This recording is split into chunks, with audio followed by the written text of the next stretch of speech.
If you're a lover of history, then go to trhistorical.com. There, you'll find apparel, drinkware, decor, and more featuring a wide range of subjects from the ancient world to the Cold War. Looking to make an impression with the perfect gift? Well, TR Historical now offers a vintage wrapping service for a truly unique presentation. And our listeners will save 15% when using promo code GBERG1863 at checkout. So go to trhistorical.com. TR Historical, for the love of history. When you're dragging ass out of bed, the hair's mussed up on your head. You picture the 20th Maine, and you're happy once again. Fight the battle against being slow with Little Brown Top Bro. Little Ground Top is addressing Gettysburg's first coffee brand, and we're proud to team up with Bantam Roasters to bring you this medium blend with notes of cacao, wildflowers, and toasted sugar. Get your bag in whole bean or grounded to your coffee-making specifications. Find out for yourself why Bantam Roasters can't keep Little Ground Top on the shelves and is inundated with online orders each week. Go to addressinggettysburg.com/cafe or stop in at Bantam Roasters at 82 Steinware Avenue in Gettysburg. Fight the battle against being slow with Little Ground Top, bro. From the Gettysburg Museum of History Studios, you're listening to Addressing Gettysburg. Hello, ladies and gentlemen. Welcome to this episode of Addressing Gettysburg's Ask a Gettysburg Guide. I have no idea what number this is, but, it's up there. And today we are talking with Ralph Siegel, licensed battlefield guide extraordinaire, and we are talking about Carl Schurz. Carl Schurz, a very fascinating fella with a life well lived and fully lived, if I may say so myself. Right, Ralph? How are you? Schurz am Gettysburg. Oh, sorry, I forgot to turn your microphone on. Schurz am Gettysburg. Das ist unser Programm heute. Wie geht's mit dir, Matt? Jawohl, in Wolkenstein, in Volkswagen. Geht gut. Vergnügen. Ist da jemand in der Podcast, das Deutsch sprechen kann, dann die kann jetzt sagen, dass sein Deutsch ist nicht gut. Nein. Aber wenn du kannst kein Deutsch sprechen, dann du kannst nicht verstehen. Verstehen. Das macht nichts. Jetzt gehen wir noch am Schlachtfeld mit den deutschen Soldaten. Oh, well, yes. The German soldiers. You're getting a little pale in the face. I saw a little flush. a little in the face. A little annoyed. I just watched. See, I don't want to make a joke. Never mind. Yeah, I just watched a World War II movie, and whenever I hear that language, I get scared. I'm not going to lie to you. That's good. Ja. No. Deutschland über alles. So you speak German fluently. No, I mean, with a name like Siegel. Mein Deutsch ist schlimm. Schlecht. That's kind of what he was saying. Nein. So what do you... ich kann nichts lesen. Ich bin nicht gut im Deutsch. I begin my tours like this when I do 11th Court tours. Mm-hmm. I talk to people, and they start looking at their watch. Right, to get uncomfortable. Yeah, they're like, I could be like having dinner. That's a douchey move. Something. What's this nonsense? It's like, what is it? We're paying for this? You already lost half your podcast audience. I know. What? I tuned into the wrong channel, man. This is some freaking German channel I'm on. I got satellite German language channel. Okay, so switched over right. Now imagine if it's your job, right? Right. Imagine it's your job. Well, yeah. And the supervisors speak a different language than you do. Yeah. And you don't speak the language, and maybe your colleagues, they do speak the language. And so you're afraid, you can maybe not get promoted or not get choice assignments. It will hurt you at work if you don't speak the language. All right? So podcast or battle walk, it's annoying if somebody's speaking the language you don't understand. Of course. At work, it'd be annoying. Imagine on the battlefield. Oh, God, I like what you You're did in there. a battle line, and you're standing next to other guys, and you're not sure that you're in the right place. Yeah. You're standing on this square foot of ground, and maybe you should be back there behind the woods or behind a building. You're out here, and here comes a big Confederate brigade marching at you, and you don't understand the language that the officer is speaking. Not a time for a language barrier. And this is why you have the German regiments and the German divisions coalesce around German officers. Speak the language. One of the problems with the German immigrants is you have second and third generation German immigrants who are still speaking only German because they're moving to German communities like Germantown. I was just going to say King of Prussia, Yeah. that are today absorbed into Philadelphia, but back then are independent, separate villages, and all through Pennsylvania Dutch. I assume all of our educated podcast listeners understand that there are no people from Holland. Pennsylvania Dutch is because the Americans can't pronounce Deutsch. Right. They're all Germans. Stupid Americans. Well, I don't want to say stupid, Well, I but, will. the Germans say that. Deutschland über alles. So, Ah. imagine that you have German troops and, the Irish troops, about 20% of the Army Potomac is Irish, and they kind of 20. understand English. Right. They kind of speak Yeah. something that sort of resembles English. Except when Robin Williams is doing it, the Scottish. Yeah. But nevertheless, but German is out of bounds. And there is also, at the time, this country is going through a tremendous anti-immigrant surge. There's great anti-immigrant sentiment. The stuff that we get excited about now on the southern border and immigrants coming in. And Nothing new. these are cyclical. Right. It's We were just talking about this before, Mike and I. Right. It's Mike said. cyclical issues. Speaking of which, let me, before we get deeper into this, let me introduce the other people here. 6 Questions Lentz is with us as well. Hello, Mikey. How are you? Hello, I'm doing well, thank you. Good. It's good to see you. You haven't been around a lot. Yeah, just recovering from my injury and finally got some time to come down here. Good. Well, so I'm glad that you're here. And sitting in the back in the control room there is our buddy Joe from Peach Orchard Publishing. How you doing, Joe? I'm doing awesome, Matt. Thank you. Great. You're very welcome, and thank you very much for being voluntold to do the cameras today. Got to get to know Joe. Oh yeah, I'm Joe's a great guy. I'm working on my book, The Peach Orchard. Well, Be Joe perfect is for Peach Orchard Publishing. actually, yeah. You can revive the old publishing company there, Joe. A little pitching on the air, which we've frequently done. I want to set a scene for you. Go ahead. Now, our theme of our program is that Schurz is an important guy. Yeah.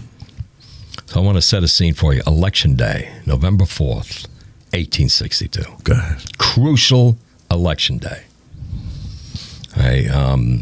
Abraham Lincoln is determined to fire George McClellan, but he hasn't done it yet. All right, back in October, if you're not going to use the Army, can I borrow it for a while? That whole thing. But he hasn't fired him. He's not going to do it before the election.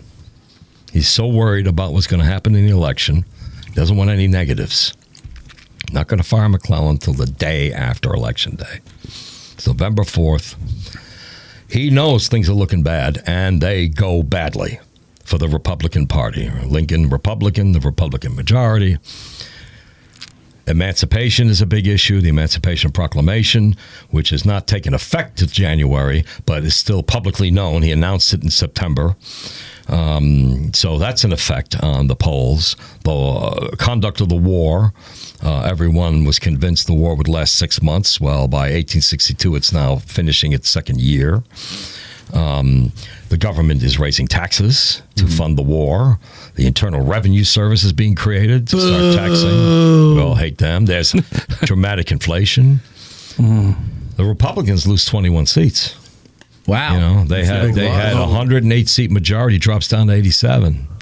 Democrats gain 27 seats. Republicans lose 21 seats. And the margins narrow. They still have a majority, but it's only 15 seats. Used to be above 60.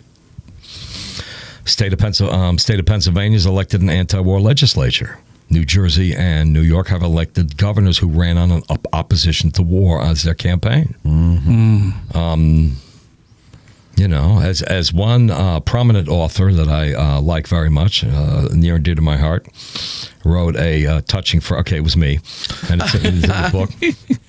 In the forthcoming Peach Orchard book that will be published by Peach Orchard Publishing. The Union cause stands poised on a cracked sheet of glass. And every month that the Confederate rebellion hangs on, the glass cracks deeper. Now, we all think the Confederates, we know the ending of the story, we know the final score of the game. It's hard for us to remember and take in mind how risky this is for the Union. Right. how after every battle, the women in town are going down to the post office to read the lists that are being posted on the bulletin board to see if their son's name is on the list of the dead. The North, it's grim. What a terrifying walk that's got to be. Nobody wants to be involved in this anymore. Speaker of the House, Galusha Grow of Pennsylvania. He's the Speaker of the House. He loses his seat. Edward McPherson of Gettysburg loses his seat. The Republican who's running for Congress in Lincoln's district in Illinois loses his seat to a Democrat. So this is a big turn. It's a big night. Lincoln is sitting in his fireplace in Washington in a room with a fire and his fuzzy slippers. And there's one guy sitting there with him in an armchair on this night, and it is Carl Schurz. Oh, interesting. And this crucial moment, this is the guy he's confiding in. This is the guy he's talking to. So I like to set that scene. The 11th Corps, people know more, and sometimes they don't know as much as they think. The 11th Corps, one of the 7th Corps in the Union Army of the Potomac, is 26 regiments. Most of the officers are German. The Corps has many Anglo regiments, but the majority of them are German or mixed. And many of when we say German, a lot of these regiments are also mixed with Poles and Hungarians and immigrants is the point.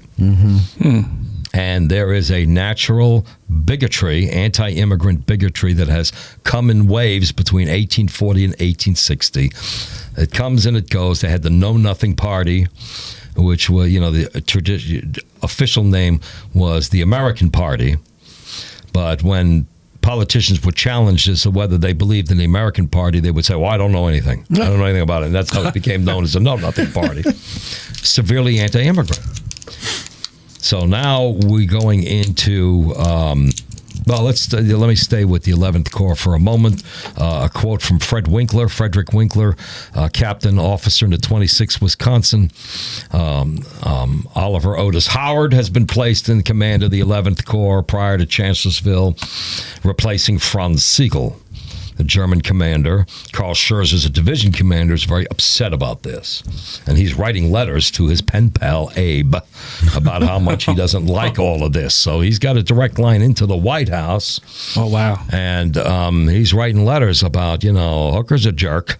And he's replacing officers. But, of course, a lot of people outside the German community don't actually think much of Franz Siegel. He was an officer promoted to the level of where he couldn't function.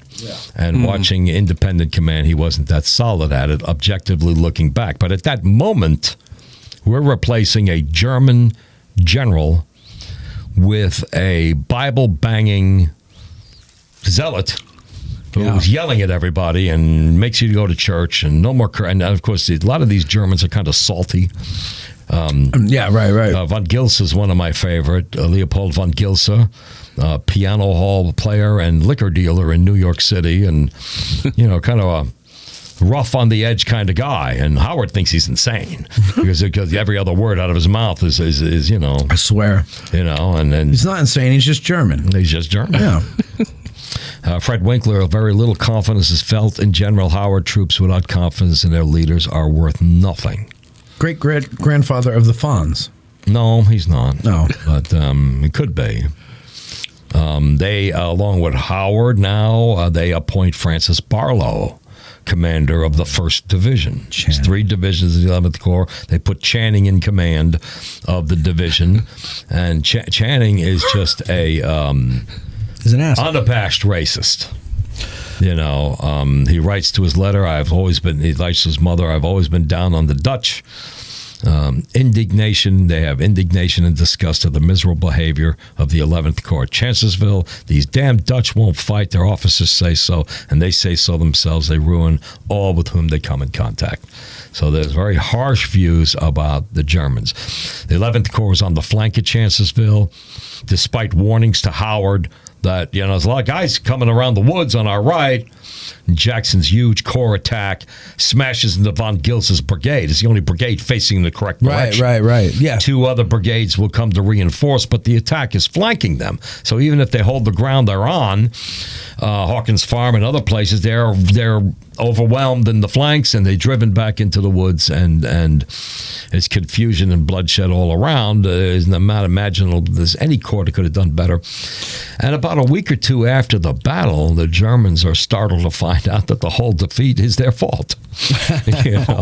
And Schurz, again, writing letters to Lincoln. Well, he's like, you got to be kidding me. What are these newspapers doing? He says, yeah, well, and Hooker's to blame for this. Hooker's running around blaming everybody, but he will also lay it on thick with the Germans. Okay. And and it's natural. It's easy for the public to absorb this because there's a natural anti-immigrant sensation that follows with them. Not a big fan of immigrants. Here's the words of Carl Schurz, who, if you don't like his 3-volume reminiscences, then you can take out his 5-volume collection of letters and speeches. So there's a lot of documentation on Carl Schurz. Wow. So, and this is from his words. General Francis Barlow, the folks know about Gettysburg, I hope that Barlow will be wounded in the fighting on July 1st. And so Schurz sort of implies that Barlow overexposed himself out on the first day's battlefield. General Francis Barlow is still a young man, but with his beardless, smooth face, looked even much younger than he was. His men at first gazed at him, wondering how such a boy could be put at the head of regiments of men. But they soon discovered him to be a strict disciplinarian and one of the coolest and bravest in action. In both respects, he was inclined to carry his virtues to excess. Within the next 2 hours, he made the mistake of being too brave. So there's Carl Schurz's somewhat delicate assessment of Francis Barlow. Let's talk about him and these Germans. They are the 48ers. 1848, the time is called the Spring of Nations. Many of Europe's modern national flags date from the revolutionaries of that time. The Italians, the French, the Germans. This is when they use these banners. Germany is under the control of multiple states that are run by dukes, princes, monarchists. They're trying to establish some democracy, so they'll create parliaments and diets and different groups. But the fact is they want to stay in control. So they're trying to meet the liberals halfway. And liberal has to be taken in context. In the 1840s, the liberals they want Republican democracy. They want an end. They want, establishment of elections and public budgeting and all of this thing, a legislature that runs the government, not some guy who is inbred from the families of who knows where. And so these half measures that they do to try to appease the insurrectionists don't add up to much. Carl Schurz will go to the University of Bonn. As a teenager, he becomes an activist, forms a democratic fraternity, Studentenbundesburschenschaft. Easy for you to say. Yeah, easy for me to say. Yeah, the German words are ridiculous. And they become followers of the poet and literature professor Gottfried Kinkel. And with Schurz, Kinkel, they create a newsletter and start writing articles for the students at the campus, and it starts to spread around. There's a local Prussian officer who's assigned to that area who starts attending meetings. His name is Alexander Schimmelpfennig. We know that name. He says, wow, this is pretty cool. And by 1848, the insurrections light off all over Europe. In Italy, in France, you have the Les Mis barricades, the whole thing. And these uprisings occur first in Baden. Baden is a state just north of Bavaria, which is the big power in the area. Prussia is the big superpower, but they're over to the east. So all these little states. Prussia's halfway into Poland. Right. Berlin is the capital, and that's the biggest military power on the planet is Prussia, biggest land army. But these little states, and in Baden, there's an insurrection, and Friedrich Hecker will be the leader of the insurrection, 36 years old. So he's not a young guy. It's called the Hecker Uprising. And the leader of the local military, a lot of these soldiers will join the insurrections. I mean, they're lifetime not conscripts, but they're in the army, and they don't really like it, and they like the idea of Republican democracy, and a lot of these soldiers betray the crown, if you want to look at it, and join the insurrections. So the militants in Baden, the military militants under the command of Franz Siegel, will join Hecker in his revolt. The mutiny is crushed. The Bavarians come into Baden with their military force, crush the revolt, and Hecker flees to the United States. To go to the end more quickly, Hecker in the United States will raise the 24th Illinois Regiment when the Civil War begins. They're known as Hecker's Jaegers. We have a picture of Friedrich Hecker Friedrich JPEG picture of him in a Civil War uniform. Nice looking picture. Patrons at the first lieutenant level can go and see these pictures. They're actually not. They're seeing them right now, actually, because we're live streaming this, ladies and gentlemen. We're not seeing them, but we're not. There's Hecker. There he is. I am an intern. Yes, he's he's a tough looking guy. Yeah, Friedrich Hecker, and he's a model for lots of these guys. He raises the 24th Illinois, and then pulls like a bucktails. He goes back and raises another regiment in Chicago, the 82nd Illinois, which becomes the second Hecker. Is that Kane that did that? A bunch of them. Stone does that. Stone did, yeah. Stone. And then but Stain, well, forget it. We're not talking about bucktails today. He's doing the same thing. He goes back and raises more troops, and that becomes the 82nd Illinois, which is at Gettysburg. Is known as the second Hecker Regiment. The first one's there, and this one's the second. Hecker himself was wounded at Chancellorsville. He's in command of the 82nd Illinois, and so Lieutenant Colonel Edward Salomon takes over and commands at Gettysburg. Salomon was a company commander of a company organized downtown Chicago is mostly Jews. Solomon himself is Jewish, so there we have the Jewish element. We did an episode, Jews in the Civil. Was it Jews in the Civil War or Jews at Gettysburg? I can't remember which one it was, but yeah. Aside from Solomon, I'm not sure which ones we have, but anyway. So Hecker's partner was Gustav Schrieff, and in 1849 they tried again. They called it the May Insurrections in Baden, but now it explodes around the country. So there are insurrections in Dresden, in Frankfurt, the Palatinate area, in the Rhineland, in Bavaria itself. And then, so the armies really take up and capture. Georg Kinkel, the professor, now takes up arms and joins one of these revolts. And Gustav Schrieff, the revolutionaries in college, Karl Schurz is now 20 years old, and his good friend Franz Mahler, who's also 22, they join the insurrection in Baden. And they will get surrounded and trapped in Castle Rastatt, Fort Rastatt. We have a picture of that one too. The town in Baden still preserves the facade of the fort.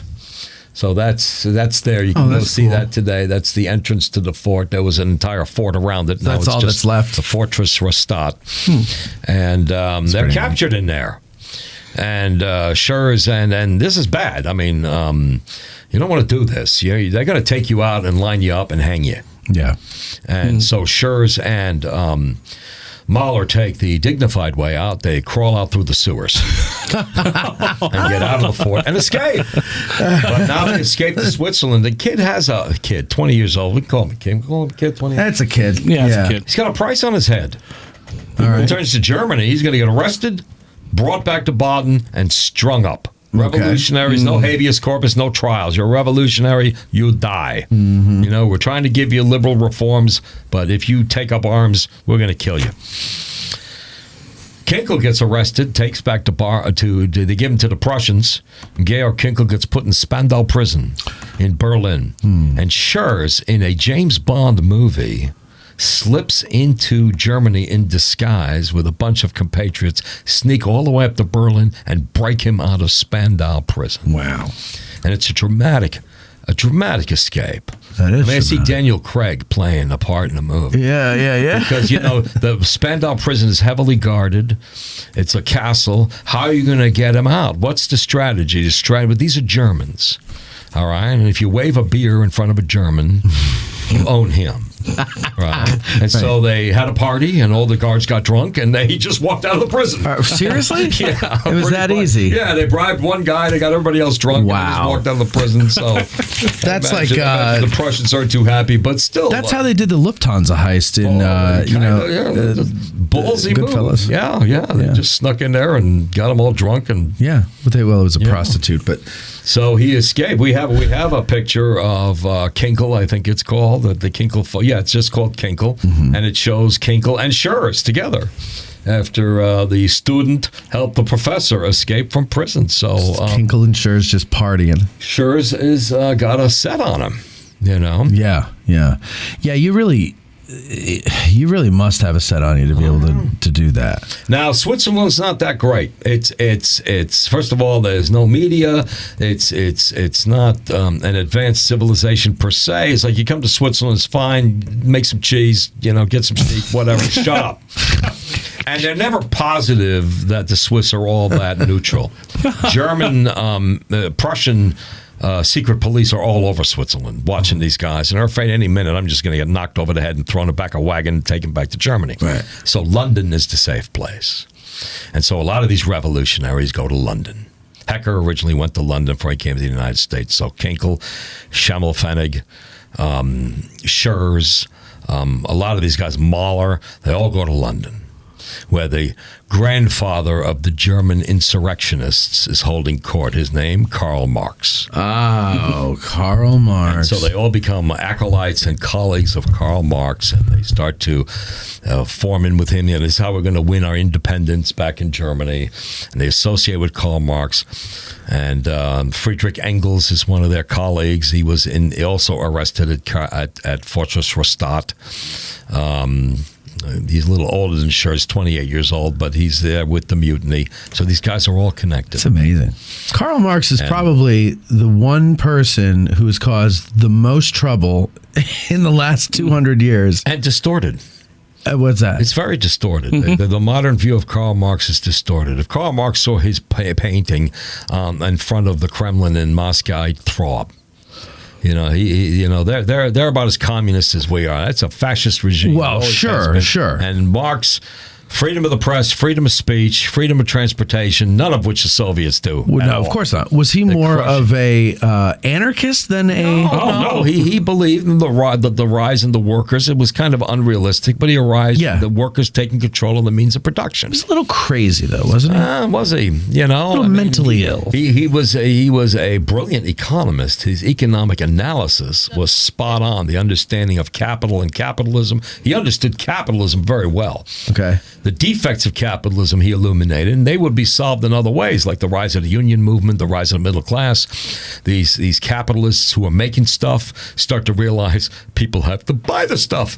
We're not going to have much of a business. So if we treat everybody like vermin and they don't have any money, guess what? We have no market. We got nobody coming, yeah. Right. So, UAW, when they're negotiating the auto workers strike, it says, fellas, remember, these are the guys buying our cars. Right. So, maybe not such a bad idea. Give them a living wage so they could turn around and buy themselves a GMC truck. Of course, then they all go buy Hondas, and that's screwed. Of course, because they can't afford the GMC. It's because of the union contracts. Right.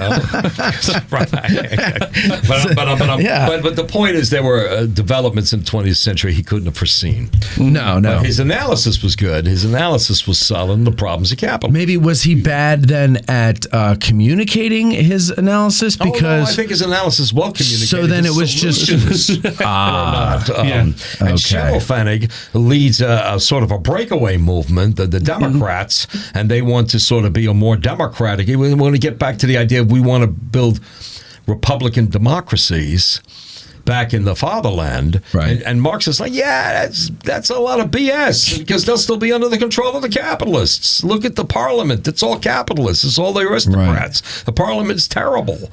And they're like, Carl, you're with the beard and the thing, you're a little much. And so they go to the New World. They said, we've had it. Schurz, Schimmelpfennig, Szeszenowski, who was a radical, he became a insurrectionist in Poland, which is the Polish part. He's Prussian trained. Polish part of Prussia. There were insurrections led, and these insurrectionists would develop the nickname of the Polish Legion. Oh, yeah, okay. Rich, yeah. which is a name that comes back later. Sure, yeah. And they come to the United States. And the New World is their prospect. There's a Republican democracy. It's a democracy with elected people. We vote for everybody. We don't like the governor of the state. We don't vote for him next time. There's no monarchy we're dealing with. I like to say that when the German soldiers take the field and recruit, they are not abolitionists. They do not care. And I say this from reading letters. Okay. Yes, it's an analysis opinion, but reading the documentation, Germans are well documented. They're very literate.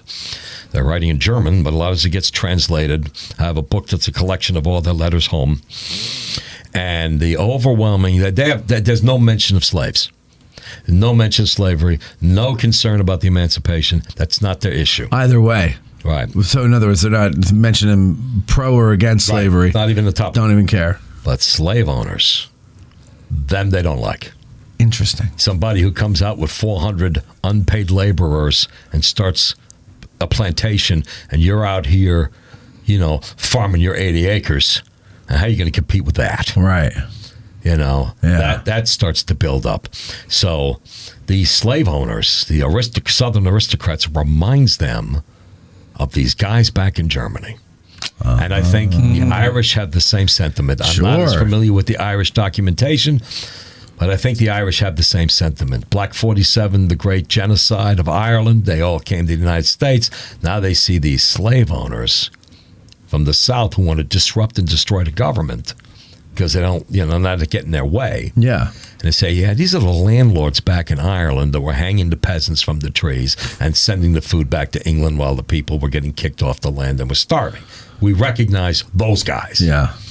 So no big love lost between the Irish and the freed slaves during the Irish draft riots in New York. They're killing lots of blacks. But that sentiment against the slave owner aristocrats, don't let the country get destroyed, because that's what we left. Right. And so we just came all the way over here to escape to something better, and you guys can make it just as bad if you don't win this. So, and this is how they all come to the United States. The rifts are, Karl Marx stays in London, and arguably his books come out, but he's kind of irrelevant. He never becomes a political force in England. The Communist Party never really accomplishes much in England. And I think because some of the market reforms that start to replace, what he wants. But tea time, by the way, in England, tea time. Yeah. It starts now at 4 o'clock. We're 27 minutes late. Factory owners and the people in with the white collars. Yeah, they have to get home by 4 o'clock for tea time. Because when the factory whistle lets out at 5 or 6, you don't want to be caught in the street with those guys. Oh, hell no! So they're pouring out of the factory, so you better be home by then. So that's tea time. That's where English tea time comes from, is to get away from the riffraff. Before the factory doors open, because if they catch you in the street, man, it's not going to be nice. You know what I mean? Hey, that's that jackass making me work 12 hours a day in a coal mine. Let's show you what a coal mine looks like. Okay. So, and Schurz naturally a lot of these guys are inclined to get into politics. Sheshanovsky becomes the party chairman of Washington, D.C., railroad engineer by trade. Schurz finds a German community in Milwaukee, and Ella rises up. And so now we move forward to 1860. And they're going to try to choose a candidate to run for president of the Republican Party. The Republican Party is brand new. 1856, they nominated Fremont in the convention in Philadelphia. They got almost no votes out west. And we talk about Seward's folly. William Seward, former governor, U.S. senator in New York. And they talk about Seward's folly being to buy Alaska. That wasn't his folly. His folly was letting the nominating convention occur in Chicago. Because he figured, I got to build up some Western support. And so we'll let the nominating convention occur in Chicago. I'll stay back in Alton, a little town outside of Albany. The candidates didn't go to the conventions at the time. And so that way we'll build up some support. And Illinois, of course, like is common, even to this day, not so much anymore, but right up through the 1950s, home state has a native son benefit. They can automatically nominate a native son. And in Chicago, that's Abraham Lincoln. the former congressman from Springfield who stays home but sends many delegates up. And this is the Great Wigwam. The Wigwam. This is so amazing. I saw Wigwam this. is an amazing story. You have a Wigwam image. That's a drawing of the inside of the Wigwam. And then photo Wigwam 2 shows what the building looked like from the outside. They hurried up and built this wooden auditorium that became the largest indoor auditorium. Of course, it's indoor. It's indoor. It has to be indoor. Well, they have outdoor auditoriums, don't they? Thank you. Thank you for saving me there. Yeah. Thank you. All right, the largest indoor auditorium in the country. Bruce Catton would describe it as the most immense fire trap in the United States. I think I've heard this. Stuff hanging down from the rafters. They've got branches. They're all smoking cigars in there. This building. And 10 years later, it will catch fire and burn up. Were the doors locked and everybody was trapped inside or something? No, everybody got out. What am I thinking of? There was some kind of something else that we'll never get there. Triangular shirtwaist fire in New York. Where the exit. No, it was some kind of. There was like a convention or a bingo game or something going on. In any case, Wigwam, getting the biggest fire trap. Now, does the Wigwam thing? Is that somehow related to mugwumps? Later. Much later. Okay. Much later. All right. So these are Republicans and mugwumps are Democrats. Is a whole other thing. Okay. Got it. And we also have an image in your group for Wigwam candidates. And that shows the different candidates that were appearing with with Seward in the middle as the favorite, and then all the other candidates who are lining up. Look at the dashing Nathaniel Banks. Yes, Nathaniel Banks would be very influential. And Edward Bates is very important. There's old Abe. Salmon Chase. A lot of the Republicans, on the first ballot, Seward doesn't get enough votes to get elected. He doesn't get enough votes to get nominated. I'm sorry. They're trying to nominate Republicans. He doesn't get enough votes. Democrats are in hopeless disarray.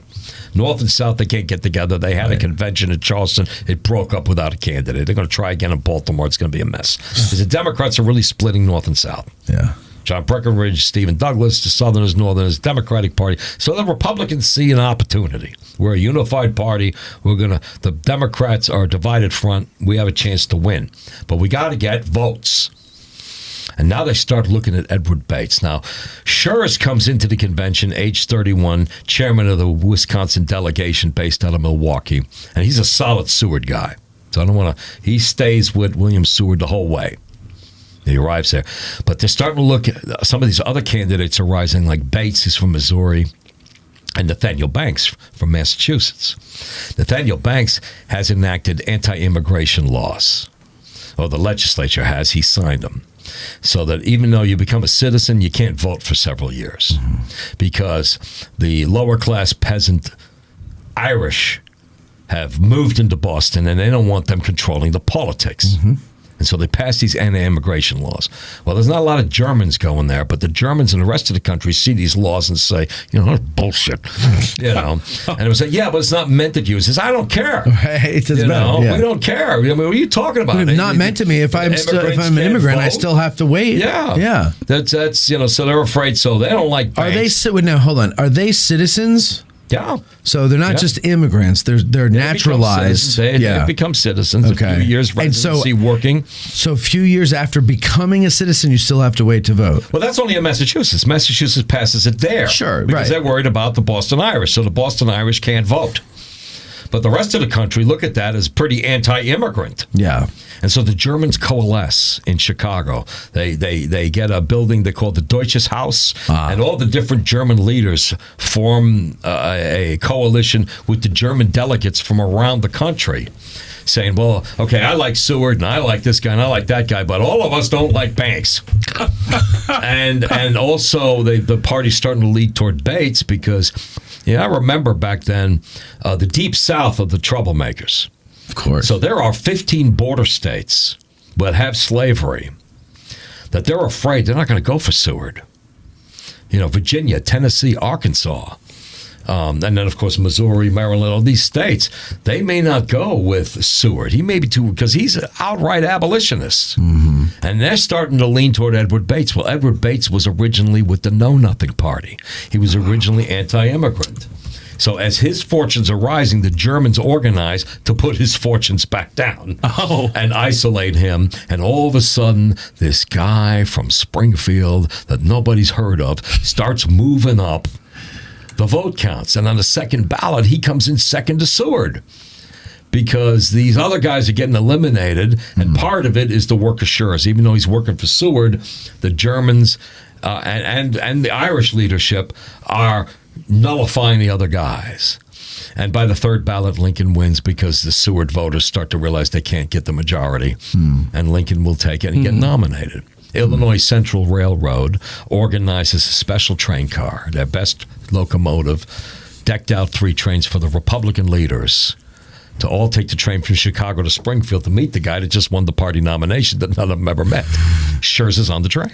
Oh, wow. And he writes about it like every train station we stopped at, all the people are cheering, oh, Honest Abe, Honest Abe. And he's not even there. And on the way towards Springfield. Right. So Schurz meets him for the first time and is very impressed with Lincoln and is determined that he will help Lincoln get elected. He will campaign around the country and is probably the chief German leader responsible for 300,000 German votes that Lincoln will get. That the case could be made he doesn't win the presidency without that immigrant bloc. Michael Lentz. So I have a question. So why is, with Know Nothings being a part of the Republican Party, They kind of fallen apart as a party. Yeah, right? yeah. So they were absorbed by the Republicans. Yeah. So why is Carl Schurz involved in the Republican Party? Because they can overcome that. Okay. You know, they don't like the Democrats. So, you know, they will overcome that. Lincoln sends his ally, I can't remember his name right now, he's a newspaper publisher, Gustav Kerner. Gustav Kerner is Lincoln's friend back in Springfield. And he joins with Schurz in Chicago to push the party to adopt an anti-nativist plank. Ooh, wow. Now, there's another angle, because Lincoln is, you know, by accident even, does the right thing. And so in 1856, Fremont's running for president. All these guys are just arriving or whatever, but Hecker is already a figure. Friedrich Hecker is a leader in the immigrant community, and he's campaigning for Fremont. He lives in Illinois. He's out on the campaign trail, and anti-Hecker, pro-slavery activists burned down his house. Ooh. And Lincoln pushes the Republican Party of Illinois to raise the funds to replace his house, saying the only reason his house burned down is because he's out there campaigning for the party. I mean, if he kept his mouth shut, he'd have a house. Right. He's out there speaking in favor of the Republicans. And so this should be like in the party petty cash fund. And they succeed. And he writes a letter, and Hecker. Oh, and then Hecker says, "Oh no, I'm not going to take charity. I don't want. You know, I'll live with it. I'll deal with it. I'll build another house. I don't need your charity." And Lincoln writes him a letter saying, "You know, you made a great sacrifice, and you should let us help you out of this problem. It's not charity; it's the cost of doing business in the Republican Party." There you go. And Hecker backs off and says, "Okay." Yeah. Eloquent letter. He saves that letter. I would too. I wouldn't doubt he shared it with Schurz and others, saying, "You know, this Lincoln guy's got some quality." Yeah. And so they fall right to Lincoln, and they will support him, and it becomes and so this is how Schurz becomes an influential guy. The New York Herald will denounce the German influence at the Wigwam Convention. Attack at Herald is sort of a well, not entirely immigrant James Bennett, but they're kind of, you know, conservative. And he calls the push Schurz's lager beer invention. Up until the early 1850s, the primary beverage of intoxication was whiskey. When the Germans start pouring in, it gets replaced by lager beer. And so the whole country's drinking German lager beer. You know, Anheuser emigrates to Germany. It's a brewery out west, and that's how far back that label goes. Yeah. And so everybody now, instead of drinking whiskey, they're drinking lager beer, where you have to drink 10 times more and pee twice as much. That's why I was never a beer drinker. But somehow you're just not that hammered as you are wandering the streets and fighting with the cops. 2 whiskeys and I'm feeling pretty good. Lager beer it's a more docile hammering, I guess. I don't know. So well, it's a slow burn. All right. Takes you a while. So thus Schurz. He's rewarded with an ambassadorship to Spain. I mean, Lincoln wins the election, sorry. People are knowing that assume that. win the election. South Carolina secedes. It's all upset. Schurz goes to Spain. He wanted to go to Belgium. Wanted to be the ambassador to Belgium. Spain has nicer beaches. And they said, you're a little close because remember, that whole price on your head thing? This is going to make headlines across Europe. Yeah. That the Americans have the audacity to send the revolutionary Carl Schurz back to Europe as an ambassador. So they figure Spain will be safe. We'll send him to Madrid and he can, but all of his friends. Schimmelpfennig raises the German regiment in Pittsburgh, the 74th Pennsylvania. Hecker's raising regiments. Siegel becomes commander of his own army, really. Not that big, but, technically a separate army. And so after 9 months, he comes back and says, I got to be in uniform. I have to be in the field. Hanging out in Madrid, and everybody's catering to me, and I'm eating great meals and sleeping in the bed, and my guys are out there in the mud. And remember, the losses, camp life was severe. 1861, 1862, people are dying in camp. Scarlett O'Hara's husband died of measles. That's right. It's horrifying. I thought you were going to say Scarlet Fever, but Scarlett O'Hara, close enough. O'Hara, real person. And so he returns. He wants to share in the hardships. He's appointed brigadier general in command of a division in Siegel's corps. And Siegel's army gets folded into the Army of the Potomac. And he's a division commander, and he comes to Gettysburg. So if we go to the Battle of Gettysburg, Reynolds gets killed. I'm assuming our podcast people. Yeah, these guys know this stuff. Yeah. Reynolds gets killed. Howard's arriving on the field. Howard was with Reynolds at Moritz Tavern. Right. Reynolds moves out ahead because Howard's corps is still coming in. Right. But Reynolds is wing commander, so Reynolds has command over Howard's corps and over the corps of what's his name, General Dan, Sickles. Okay, you say his name, General Dan. Coming up, he can't get across the Monocacy River without getting into trouble, so he doesn't get to Emmitsburg on time, and they're writing him letters like "Step it up." But the 11th Corps is arriving in Gettysburg, and they are advancing north with 3 divisions, and the roads are a little tight. So they make a right turn and go to the town of, I don't remember what, Old Mill, Twin Mill, what is the name of it? Union Mills? Union Mills. Thank you, Joe. Yes. Thank you, Joe. So they all make a right turn to Union Joe's Mills. 2 cents. Right? So Carl Schurz's division makes a right turn off of the Emmitsburg Road, goes to Union Mills. Okay. All right. Adolf von Steinwehr's, what a great German curve. One of the best Steinwehr's division makes a right turn, follows Carl Schurz into Union Mills. And by the way, what a funny prank to play on future generations by naming Steinwehr Avenue after Steinwehr, because no one can pronounce it. Steinwehr. And that's done because as Steinwehr is approaching Gettysburg, in his column of baggage, he has 3 wagons full of T-shirts. So he's preparing. He's ahead. He's got wagons full of little cannons and all sorts of plastic T-shirts, little toy guns, and Battle of Gettysburg T-shirts. The prescience of this guy. Funny. So far ahead, That was funny. And then 1st Division under Channing marches up the Emmitsburg Road. So the people of Union Mills want to change the name of their town. They name it after the one guy who didn't come through Union Mills. Barlow 2 Taverns. They call it Barlow. Oh, so but that's not Union Mills. Village. That's a village, but that's not Union Mills. No, right? Union it's Mills. a village of Barlow or something else. I can Google it. I should know that. What would that?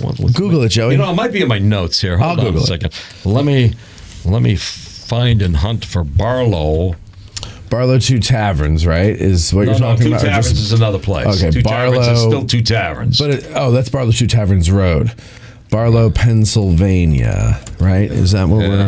Yeah, sorry. That's all right. We'll just... see, I can cut this out, ladies and gentlemen. See, the first lieutenants, this is what you get. You get to see the behind-the-scenes stuff when we don't know what we're talking about. Yeah. Well, furiously Googling. Horner's Mill. Horner's Mill. Horny Mill. All right. Stupid there we name. go. Horner's Mill. Horny Mill. Who wants to live in Horny Mill. You know, where do you live? I live in Horner's Mill. Yeah. No, really, where do you live? But would you want to live in Barlow? You know, so they name it after the one general who doesn't come through the town. Right. Nevertheless, and so now Howard is in command of the left wing. Okay. And so he advances Carl Schurz to Corps Commander of the 11th Corps. Except he never lets Carl Schurz really have command of the 11th Corps, because anything Schurz wants to do, he doesn't let him do. But nevertheless, he summons him up to Cemetery Hill, where Howard's looking over the ground. Schurz's men are double timing it up the Taneytown Road. They arrive sweaty and exhausted. But he rides up ahead, and he says, "You're in command of 11th Corps." And so the first goal was to march out through the town and take Oak Hill. On Seminary Ridge and Oak Ridge, and then eventually McPherson's Ridge, Union has formed their defensive lines, 1st Corps facing to the west.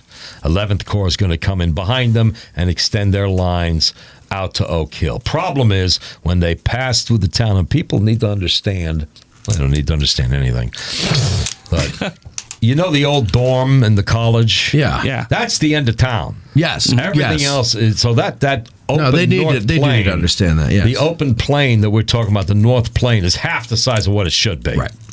Right. You know, we should blow out all those communities, flatten out all I those agree. buildings, I agree. knock out that. And you know, the first building we're knocking down is that college building with that stupid glass thing sticking up. I in the hate air. that. What the hell is that? It's the ugliest thing in the world. It's like a climbing tower or something that the 7 students use So once ugly. a year. And it can be traced You back know? to Marxism. The fickle finger of fate sticking up in the air from those leftists. Yeah. So start with that building.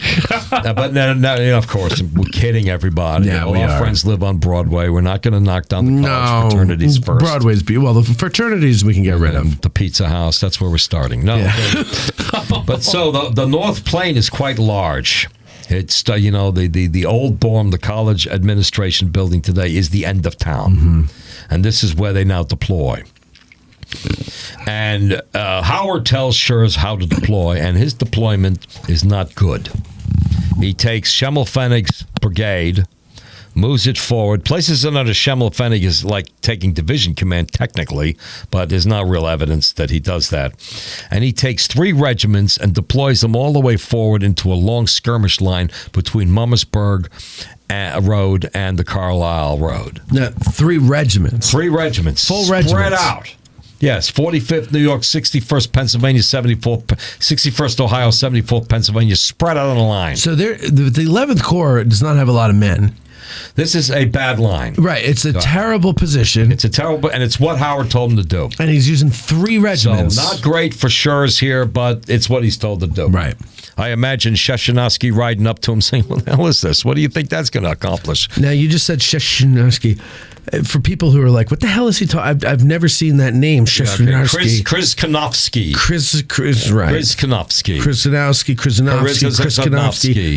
It begins with a K. A lot of the men called him Kriz. Oh, that was the men called him that. Yeah, some of them. I thought that was a Yes. guide nickname. No, they'll call him Kriz. But would they have? So then they would have called him Krisanowski back then. No, they would call him Kriz because they can't figure it out. He would have corrected them. I had a Polish army officer on a tour many, many years ago who said, "You Americans take your consonants too seriously." In Polish, if we don't like a consonant, we just don't say it. Okay. And I mean, you English, you can't be too superior because, the knight rides out at night. That's and true. if it's too cold, he'll get pneumonia. Right? Pneumonia, Not yeah. pneumonia, Right. not canite. So, don't be hypocrites. Not Knigit. So the Or Polish, however you would say that. if they don't like the consonant, they don't pronounce it. Right. So forget all that. It's shasha. Nice and But simple. where's Shasha in there? Shashanovsky, disease. ZZ. Shashanovsky.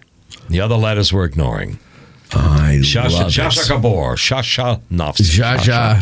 Shashanovsky. Don't pronounce what you don't like. Pronounce what you like.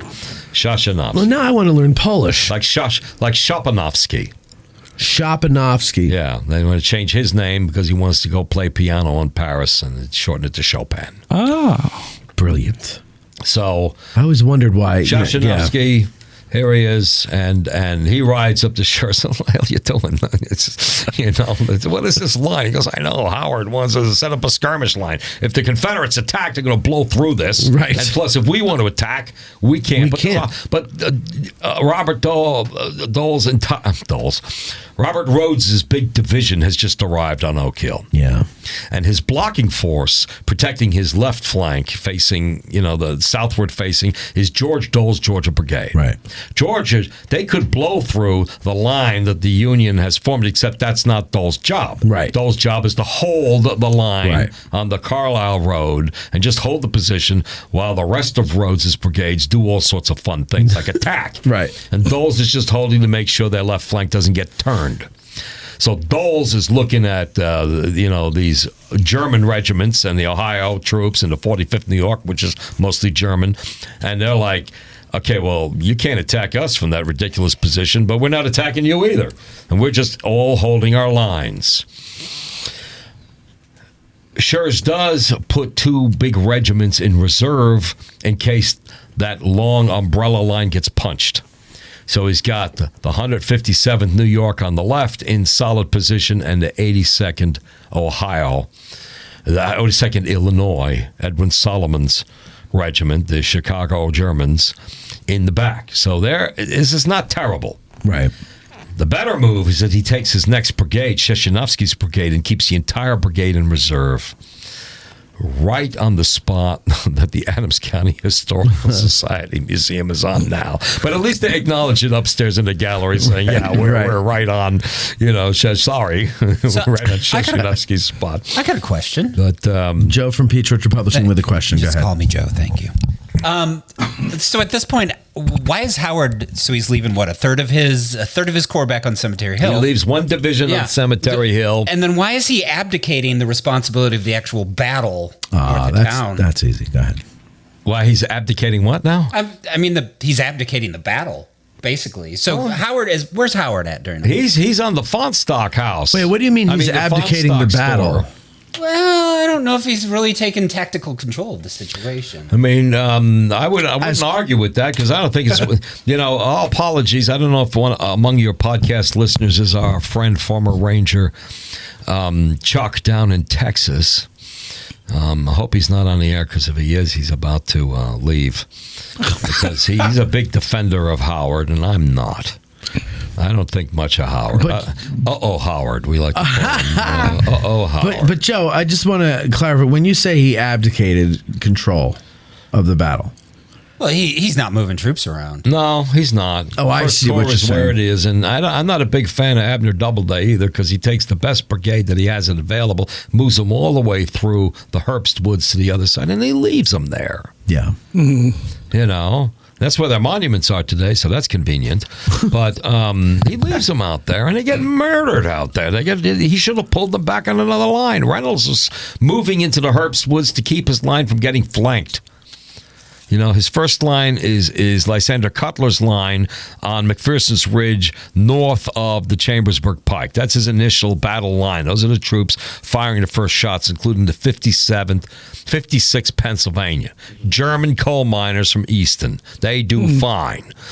They opened the first infantry shots. Cavalry's been popping away forever. I love the first shot marker. You go out there where the Lieutenant Marcellus Jones, and they come back and they put up a monument in some guy's front yard without asking anybody's permission. And without asking, by the way, New York cavalry, which has been firing away at Dole's forces that are coming down the Carlisle Pike since dawn. First shot marker says who, but you put up a monument and that's what it says now. See, I don't buy that because then you could go back to any shots fired the day before or the day before that. Certainly. So I think the first shot of July 1, and they only claim it because they're not hearing all the shots going on to the north. Well, but no, see, I would argue that the 8th Illinois has the right to say first shot because the 2nd and 3rd and 4th and all the other ones led to the Battle of Gettysburg. more immediately than the 9th New York against Doles, because Doles didn't get down here online for several more hours. Right. Okay. So my argument, I think I'm right. I'll give it to you, Team Mozart. I'll give it to you. So, Team Mozart, shoot the Beavers. Forget the New Yorkers. Shoot the Beavers, F New York. Shoot the Beavers, F New York.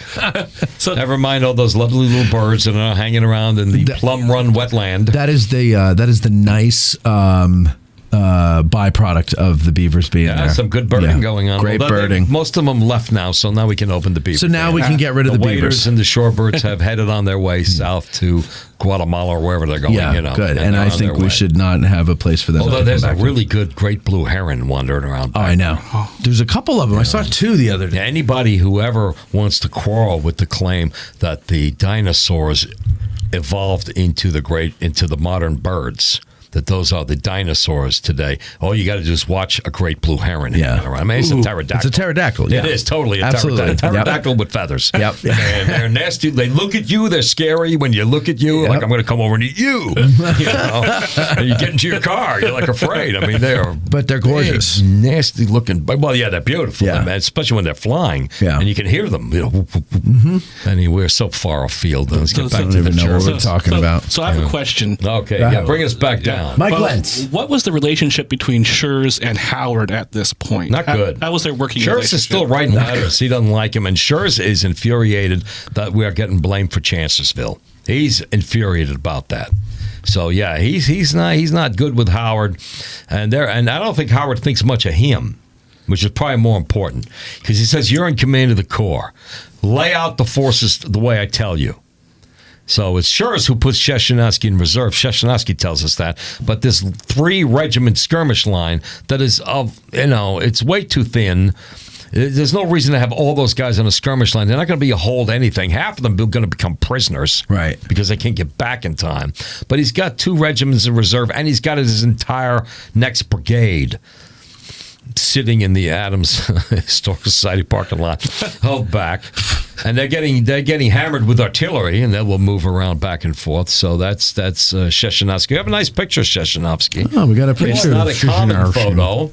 Sheshanovsky originally wanted to raise a cavalry regiment. To Joe, it's a Krzyzanowski photo, and it's not a common photo that you see of Sheshanovsky. He's usually much more dapper and dashing, leaning against a chair and looking handsome. Here, he's looking like I want to be a cavalry officer. Yeah. I got the cavalry hat. Still looks pretty dashing. Yeah, and the cavalry thing don't work out. There's just not enough people in Washington. He can't find enough Germans and Poles, so he goes to New York and he raises what becomes the 58th New York Infantry, nicknamed the Polish Legion. Uh-huh. Oh. There you go. So even though he's from D.C., he becomes a New York officer. And that's Sheshanovsky, and he does... and we have a nice picture of Schimmelpfennig, too, that we haven't shown. That's also an unusual picture. I hadn't seen it till I researched this program. There's a drawing of Schimmelpfennig instead of the more traditional photograph. This looks like Schimmelpfennig perhaps after he came out of Catherine Garlick's backyard. Yeah, look at him. A little disheveled. He's looking better, though, than in the photograph. In the photograph, he looks a little, like the beard doesn't fit him. Right. Where here it is. It's a nice drawing. They adjusted it in the drawing. He's still having a bad hair day, but nevertheless. So he's, according to one, what is that? According to one shoulder board, he's a colonel, and then the other one, he's a second lieutenant? Yeah. He's, Shyamalan. Well, or is he a lieutenant colonel? Is that his way of? He's a brigadier general here. Yeah, but that's not a star. No, not on the drawing. No. So this is so a brief aside. How fair of shake has Schimmelpfennig gotten in history because of what happened in the pigsty? It depends whose history. Shelby Foote thinks Schimmelpfennig's funny. And I love Shelby Foote, and I love reading his stuff, but he has mistakes, and that's of course not a historian. You want to find a history book that doesn't have mistakes, you're never going to find it, right? Unless you wait for my book, The Peach Orchard, coming published by Peach Orchard Publishing. That's a style. I enjoy Shelby Foote, but his assessment of Schimmelpfennig is not right. This is a guy caught behind enemy lines. His horse, he's jumping over fences to get away from the Confederates, and he finally chases the horse off, slaps it in the butt, and dives behind a shed. So the Confederates are in front of. He's trying to get from Washington Street to Baltimore. Yeah. He's jumping over fences, because the Confederates are pouring up Baltimore, and he gets to they're coming up Washington Street. He hops over the fences. He's going to go between the houses on horseback onto Baltimore Pike, and Baltimore Pike's covered with Confederates. He's caught behind enemy lines. How is that cowardly? His brigade is the furthest out there. He's trying to lead them out. Nevertheless, he gets subject to ridicule, and he's hiding in a pig pen. And Catherine Garlick throws biscuits at him or something to keep him alive. And at the end of the battle, he comes walking out, dusts himself off, and says, "That's where you were." He gets a bad rap. Schimmelpfennig is sick, transferred to Charleston, and becomes the commander in charge of the Union garrison at Charleston, and he accepts the surrender of the city of Charleston. Interesting. Where the secession began. Yeah. So he's the commanding officer who will accept the surrender, and then 6 months later he dies. Tuberculosis, I think. They're not even sure, but that's the general consensus. Well, that sucks. So, I don't know why everybody makes fun of him. His name is probably part of it. German ethnic bigotry is part of it, Well, Mike and I were talking before that you look back in history, and it's any new group that comes, they're resented, and it's almost like hazing in a fraternity. It's a weird American thing, isn't it? Well, I don't know. I've never lived anywhere else. We're all immigrants, and I'm an immigrant. I'm a German immigrant. You're off the boat? I am. Well, off an airplane. Yeah. I flew in on a DC-4 into Idlewild Airport. Wow. DC-4. At the ripe old age of 18 months. Oh. So it's not like I had anything to say about it. That's where your German comes from. Luggage with feet is what I was. You know what I mean? Mom bringing me along, Yes. So that's where I didn't speak English till I went to kindergarten. Is that true? Really? Yeah. So is the German you were speaking before what you remember of that? Yeah. So I speak German without an accent. Mein Deutsch ist gut. It's kind of Amerikanisches accent. Yeah. Because Americans, when they speak German, all sound like Colonel Klink in Hogan's Heroes. Yeah. You know what I mean? Yeah, because that's what Americans cannot speak German. No. Yeah, I don't have an ear like for the it. Polish, they say, don't take the consonants so seriously. Relax a little. Right, and if you look like a German word, sometimes it's 26 letters. It's every letter of the alphabet, and then that weird B thing. So if a German meets me, they can hear from my speech that I'm a native speaker, that I'm not Native an American. American who learned German, that I can speak German like a native. But my German education ended at the age of 5. Right. In the ironic arrival at kindergarten. Kindergarten. Right. Yeah. So I talk like a 5-year-old. So here's a person with no accent who speaks like a 5-year-old. It's brain damage. Right. So they just assume so they're nice to me because they're like, they think you're they think there's something wrong with me. They say he's obviously his accent is perfect, so he's a native speaker of German. But what's wrong with him? And I'm illiterate. I can't read a newspaper. I can read traffic signs, which is handy in Germany, Sure. Yeah. Stop. Yeah. Well, actually, is it halt? No, they all figured it out. They're all stop signs. They are. Yeah, they're unified. It has to do with NATO. They want to make sure the M60 tank doesn't drive over a bus on the way to kindergarten. That's smart. So all the signs are stop. That's smart. It's kind of weird. Yeah. Yeah. Because I remember my first trip to France, and we're going to rent a car, and I asked a guy who just come back, and he says, "What's the stop sign in France?" And you go, "Oh, it's very intricate. It's an 8-sided sign that says stop." I said, "Are you serious?" He goes, "No." The French don't even know what it means, but they all stop. So it's the shape and the color. The same. Yeah, it's the shape and the color. Wait, I got a question. And I think I from context, I think I understand what the word means. But, you watch a World War II movie and you got German soldiers moving people along and they're like, schnell, schnell. Yeah. What does that mean? Hurry? Speed it up. Hurry up? Yeah. Okay. Speed it up. Move it along. Schnell. Yeah. Schnell. That's what I thought. All right. Arschloch's another good one. Your German speakers just heard that one. What is it? Arschloch. Arschloch? Schnell, Arschloch. What does that mean? Move it on. Move. It's a popular one.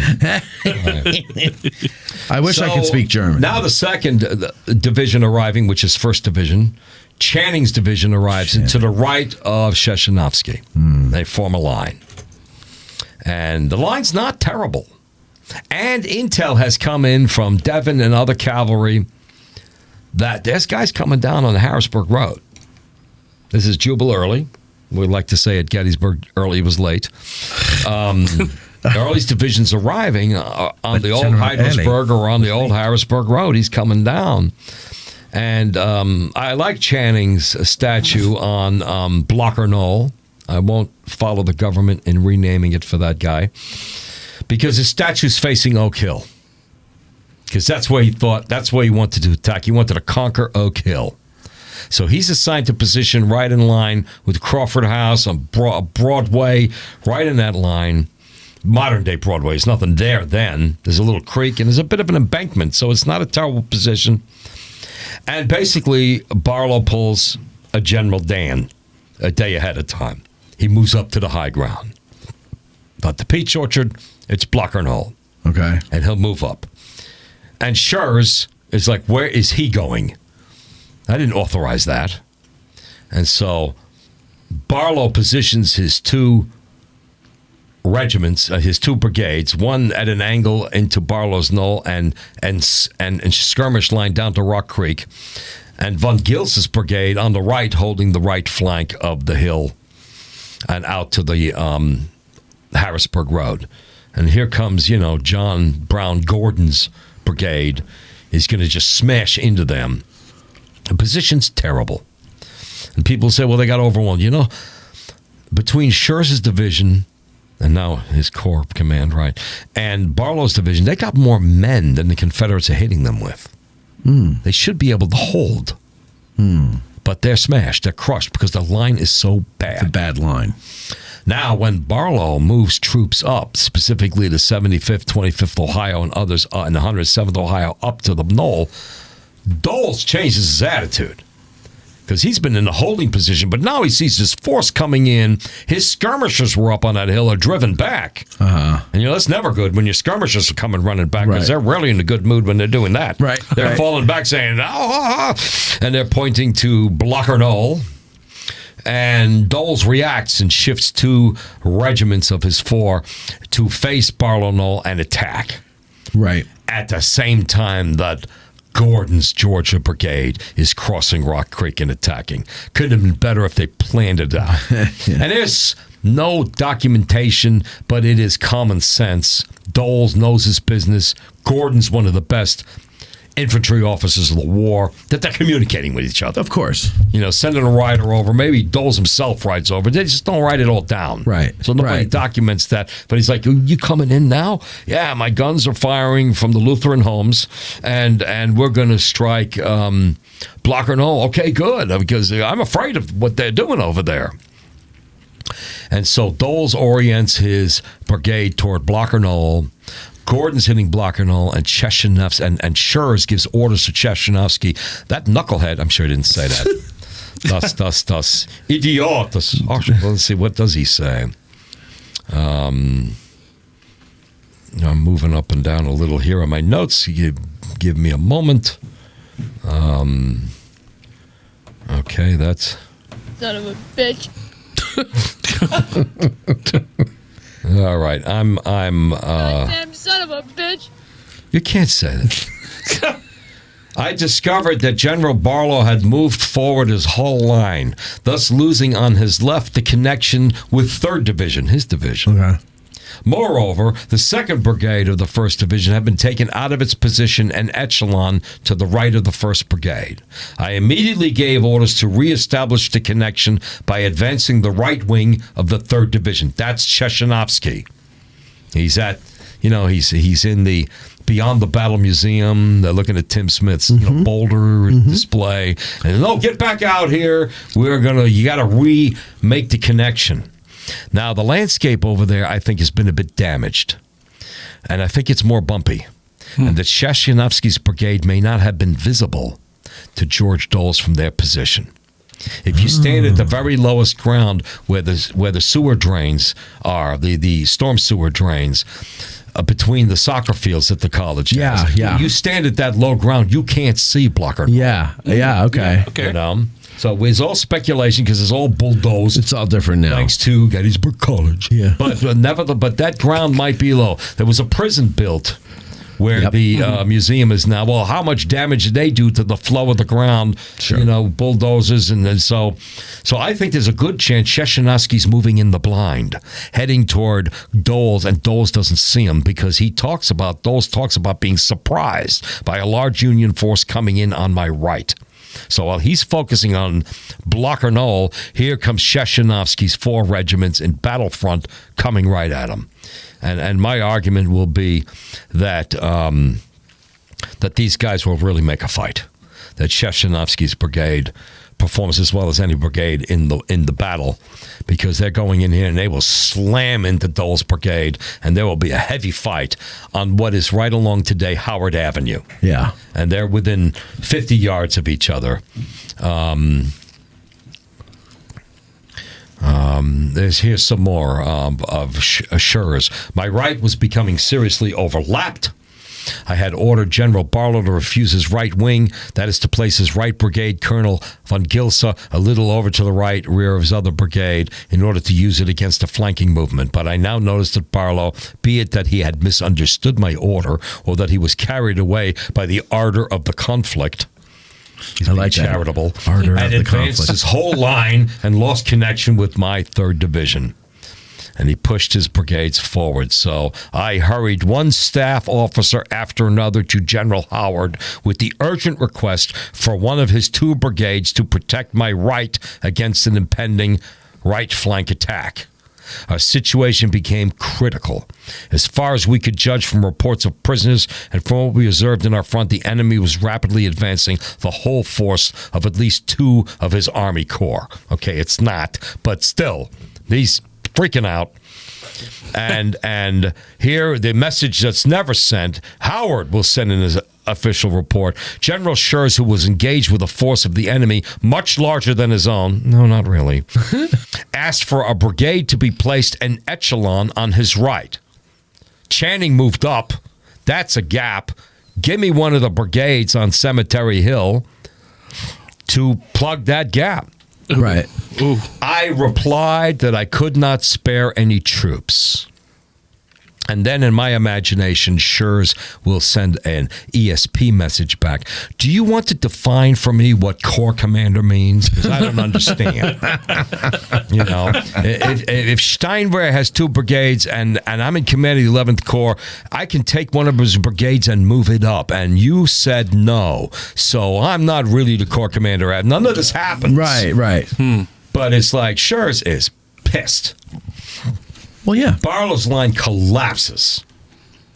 Von Gils is running around trying to get a horse that he can get on because all the horses have been shot out from under him. Barlow himself is wounded now, and just as well. And I shouldn't say that. I shouldn't say that. That's not and nice. Gordon just plows through them. And Sheshanovsky's brigade moving forward, Gordon comes into his flank. Okay. And so now he's got Doles hitting him in the front and Gordon's big brigade rolling up his flank. And this is where they really take it in the teeth. We'll skip all the stuff. 21st Georgia, Private Sidney Jackson talking about the men on Sheshanovsky's brigade. I think they fight harder in their own country than they do in Virginia. I had rather fight them in Virginia. Gordon, with a ringing yell, my command rushed upon the line posted to protect the Union right. Here occurred a hand-to-hand struggle. The protecting Union line, once broken, left my command not only on the right flank but in rear of it. There is no alternative for Howard's men except to break and fly. Adjutant Theodore Dodge, 119th Pennsylvania. He's an interesting guy. He's an Anglo-American. Goes on to become a prominent historian. He's a gymnast, studies at the University of Berlin, competes in sort of proto-Olympic competitions all over Europe. Under never-ceasing encouragement of the officers, give him hell, boys, knock the spots out of them, boys, rake the hell out of them, boys. This familiar synonym for heat creeping into every admonition. Our men, though thinned ranks and ghastly wounds staring him in the face on every side, kept unflinchingly to the mark. Theodore Dodge will be wounded in the leg, and he will lose his leg, ends his gymnastics career. Yeah, that's kind of tough. Captain Alfred Lee, 82nd Ohio. At last, the men were ordered to let him have it, and quick as a flash, the compliment was returned. Bullets hummed about our ears like infuriated bees, and with a few minutes, the meadow was strewn with arms, accoutrements, and dead men. The entire color guard, 100 men killed and wounded in 15 minutes. Jeez. The 82nd Ohio. The fight is really heavy. 26 Wisconsin, which is on the right flank. Colonel Hans Burbel from Milwaukee, shot in the leg. Will stay up, uses a rifle as a crutch, shot in the same leg. And then a shell blows up and a piece of shrapnel hits him in the same leg. No. So that leg gets amputated. One Major would Henry think. Betts takes command, and he's promptly shot down. A veterinarian, Captain John Fuchs, takes command of the regiment, the horse veterinarian. Wow. Hans Burbel will survive the wound and returns to Milwaukee and becomes a prominent actor in the German language theater in Milwaukee, hopping around on his one leg. Wow. Wow. And when he was in the sardonically irreverent Dybbuk Schmibbick, I said more ham. 75th Pennsylvania is Schurz's friend from Fortress Rastatt, Francis Mahler. Francis Mahler is commanding the regiment, shot off his horse, ignores the wound, keeps in command, and he sees his brother Lewis killed. And he himself is then wounded again, and Schurz is there. And leaning over Francis Mahler, the guy he emigrated with, escaped to Switzerland with, and he's in tears, helping carry off the mortally wounded Francis Mahler, who dies on July 4th. Among the mortally wounded was Colonel Mahler. Now with death on his face, he reached out his hand to me on the bloody field at Gettysburg to bid me a last farewell. The 3rd Division had sustained a furious attack, contesting the ground step by step with the greatest firmness. This part of the action, which was almost hand-to-hand struggle, officers and men showed the highest courage and determination. Our loss was severe.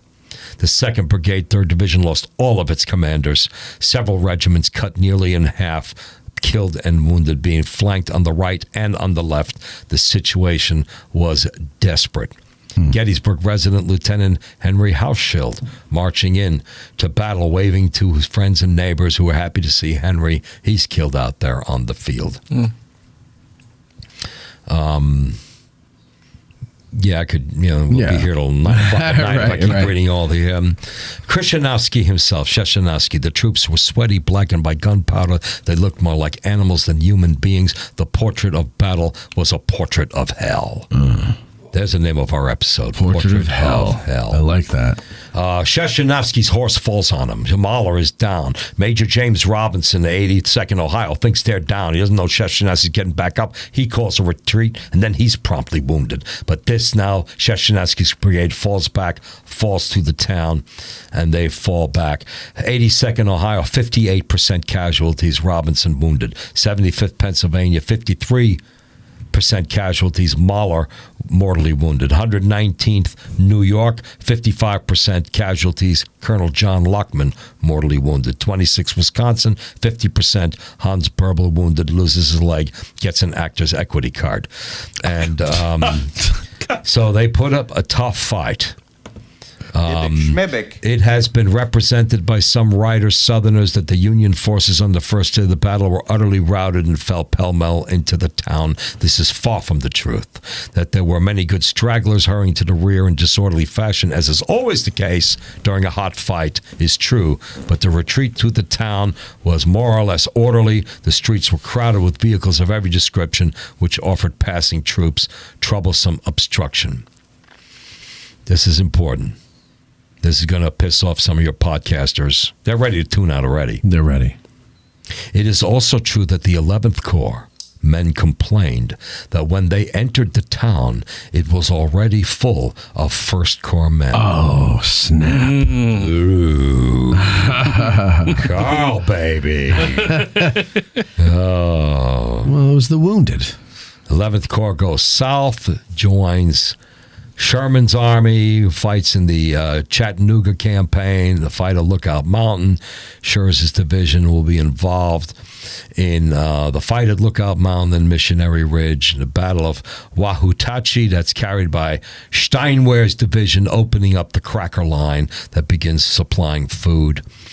After the war, I'm going to move quickly, right? Yeah, because we have Schurz moves west, becomes the editor of a newspaper in Detroit, and then ends up in St. Louis, publisher and editor of a German-language newspaper, the Western Post. In 1867, Schurz hires a Hungarian immigrant, war veteran, fought in the cavalry, returned to New York, was poor, homeless, moves to St. Louis looking for a job. His name is Joseph Pulitzer.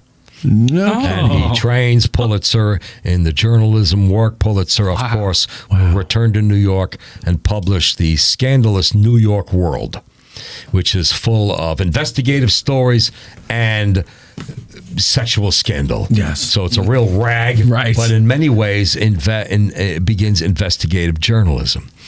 In 1892, Pulitzer, who's now fabulously wealthy, offers $2 million to Columbia University as an endowment. That's a lot. Right, $2 million. And the president of the college is Seth Low. And Seth Low, I don't want to have anything to do with that scumbag, and we're not taking the money. 10 years later, there's a new college president, Nicholas Butler. And Nicholas Butler contacts Pulitzer and says, we'd be glad to lend the money. And so they accept the foundation money from Pulitzer, Nicholas Butler. And in 1917, the endowment is used to create the Pulitzer Prizes. Oh, wow. Wow. I wonder and those Pulitzer Prizes are awarded every year at the Low Library, named after Seth Low.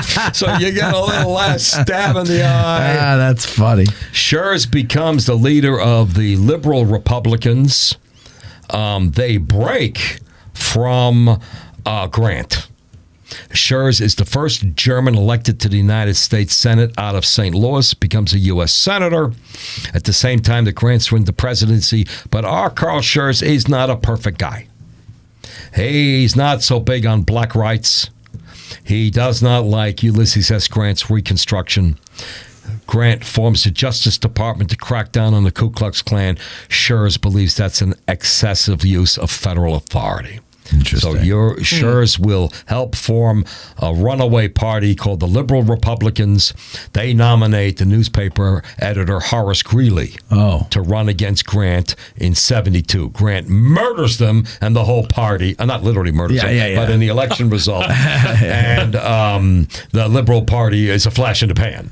So Schurz doesn't amount to much. He loses re-election in 1874 because the people are tired of Reconstruction, and a Confederate general, Francis Cockrell, former Confederate general, wins Schurz's seat in the U.S. Senate from Missouri and holds it for 30 years. So Schurz is out. So the word liberal then did not mean what it means today, of course. Right. I mean, it doesn't sound very liberal what they're for and what they're against. It sounds quite conservative. Right. But they call the party naming after liberals of Germany. You know, that we think Grant is going too far with federal power. Interesting. Schurz helps the Ohio governor. He goes to Ohio and helps campaign for the Ohio governor to get reelected. He gets reelected by like 2% of the vote. I mean, it's 600,000 votes, but that's Rutherford B. Hayes. And then he runs for president in 76, and that's the first inconclusive election. There are several states that will not count their electors. Because they can't agree, the southern states, which guy won the electoral vote. It goes on for months. Really? And Hayes makes a deal agreeing to end Reconstruction, pull all U.S. forces out of the South, in exchange for which the southern electors agree to cast the electors to him. See? And Reconstruction comes to an end. Rutherford B. Hayes becomes president, and he appoints Carl Schurz Secretary of the Interior. Wow. So, again, the first German speaker to become a cabinet officer. And Vernon Sherman, right now, is carrying on his campaign against the Indians. And he wants the Bureau of Indian Affairs removed from the Department of Interior to the War Department. so he can manipulate the welfare program that the Bureau of Indian Affairs, you move to the reservation, we promise to bring you cows and bring you food and all of that to keep the Indians on the reservations. They revolt, they don't stay on the reservations, but when they do, and Sherman wants to use the Bureau of Indian Affairs as a weapon, and Schurz stops him. So Schurz and they're not getting along very well. He's a pioneer in forest management. Next election, what's his name? Garfield gets elected. Winfield Scott Hancock runs for president, loses. Republicans. Schurz loses his job. Now he finally moves to New York, quits the Republican Party, and becomes a mugwump Democrat. And the main issue, they support Grover Cleveland to get elected. They're not liking where the Republican Party's going, and Schurz in particular does not like Theodore Roosevelt because he doesn't like imperialism. Going back to his old German roots. Doesn't like imperialism. Let me take a break for a second and jump back to Germany. All right. And I'm going to ask Joe to find, or whoever's doing it, to find a picture of Dietrich Eckart. Dietrich Eckart. Dietrich Eckart. Let's put his picture up there if we can. Get me Captain Eckart. Dietrich Eckart. What's that from? And this is a guy that nobody's ever heard of. All right, we're waiting for... So there he is. Dietrich. There's young Dietrich. So because of their anti-Republican liberalism policies, the Germans who in 68 will be dominated by the Prussians, and Otto von Bismarck unifies, quote-unquote, Germany by crushing all the small states, and they'll become part of Prussia. And in 1868 is when Dietrich Eckart is born. And so America gets Carl Schurz and Alexander Schimmelpfennig and Friedrich Hecker, and all of them come to the United States and do their part in society and in politics. The Germans get Dietrich Eckart. Dietrich Eckart in the 1920s will form the Thule Society, an occultist group that believed in the superiority of the Aryan race. Oh, boy, here we go. And Dietrich Eckart is looking for a white messiah to lead the Aryan revolution, and he's the one who recruits and starts educating Adolf Hitler. No way. And he becomes his mentor in the Thule Society. There's also a picture, that's an old man. That's him guy in the 1920s, helping to lead what will become the Nazi Party. That's amazing. We get Carl Schurz, they get Dietrich Eckart. Wow. I think we won out. I think we did too. End. And there's a picture up there of Cheyenne Autumn. Schurz dies in 1907. Let's look at some more pictures if we can as we wrap up. Sure. Well, there's Cheyenne Autumn, though. Why do you have that in there? Statue landscape. All right. Cheyenne Autumn. Cheyenne Autumn. Cheyenne Autumn is about the Cheyenne Uprising in 1878. And the Cheyenne under Little Knife, Dull Knife, and Little Wolf will leave the Oklahoma reservation and try to go back up to Wyoming. Richard Widmark plays the officer in command of chasing them down. And the Secretary of Interior, Carl Schurz, is a character in the movie trying to advocate on behalf of the Indians. And Carl Schurz is played by Edward G. Robinson, which is like, what? John Ford is a John Ford movie. It's one of his swan songs. He spent all these Western movies he's made slaughtering Indians. Right. So here he figured he has to make a pro-Indian movie to try to make amends. So there's Carl Schurz as portrayed by Edward G. Robinson. Wow. You got to be kidding. I have a Thule Society emblem. If you look that up, now go with Friedrich Eckart. We were looking at this before. Yeah, that's the Thule Society's official emblem. And boy, doesn't that look familiar. Yeah, well, so you could do a little rearranging of it once it shows. For those of you watching, it's taking a second. Look at that. That's Dietrich Eckart's design of the Thule Society. So the Nazis come in and change it up a little bit. It shows that's the origin of the idea. Wow. Is that Ghostbusters? Do I have that wrong? Ghostbusters. No, Ghostbusters. Thule, the demon, right? Right. And the first Ghostbusters up on top of the building. Yeah. I think you're right. Yeah. Thule. We have a picture of Carl Schurz Park. Carl Schurz Park. Because now he's in New York, and Carl Schurz Park is a beautiful park looking over the East River right next to Gracie Mansion. Oh, wow. So when Mayor Adams walks his dogs, he walks them in Carl Schurz Park. No kidding. They haven't changed the name yet. No, they like Carl Schurz Well, Park. until they don't. Immigrants, we like the immigrants. Yeah. Carl Schurz has a statue in New York in a different spot overlooking Zool. Queens. Sorry, Joe, it's Zool, not Thule. So he's has a nice statue landscape as the picture shows Carl Schurz's statue in New York. So he becomes mostly associated with New York City. And his ultimate legacy is if you go to Germany, in there are, in Berlin, first of all, is a Carl Schurz Boulevard. But expatriate Americans who are studying or working in Germany in these different cities, not every city, but in many of the major ones, are an American house where there's American English activities, where local Americans who are living in Germany, studying or working temporarily or whatever, can go to the American house. And there are speakers from the United States. Everybody's speaking English. They'll have musicians come and do concerts.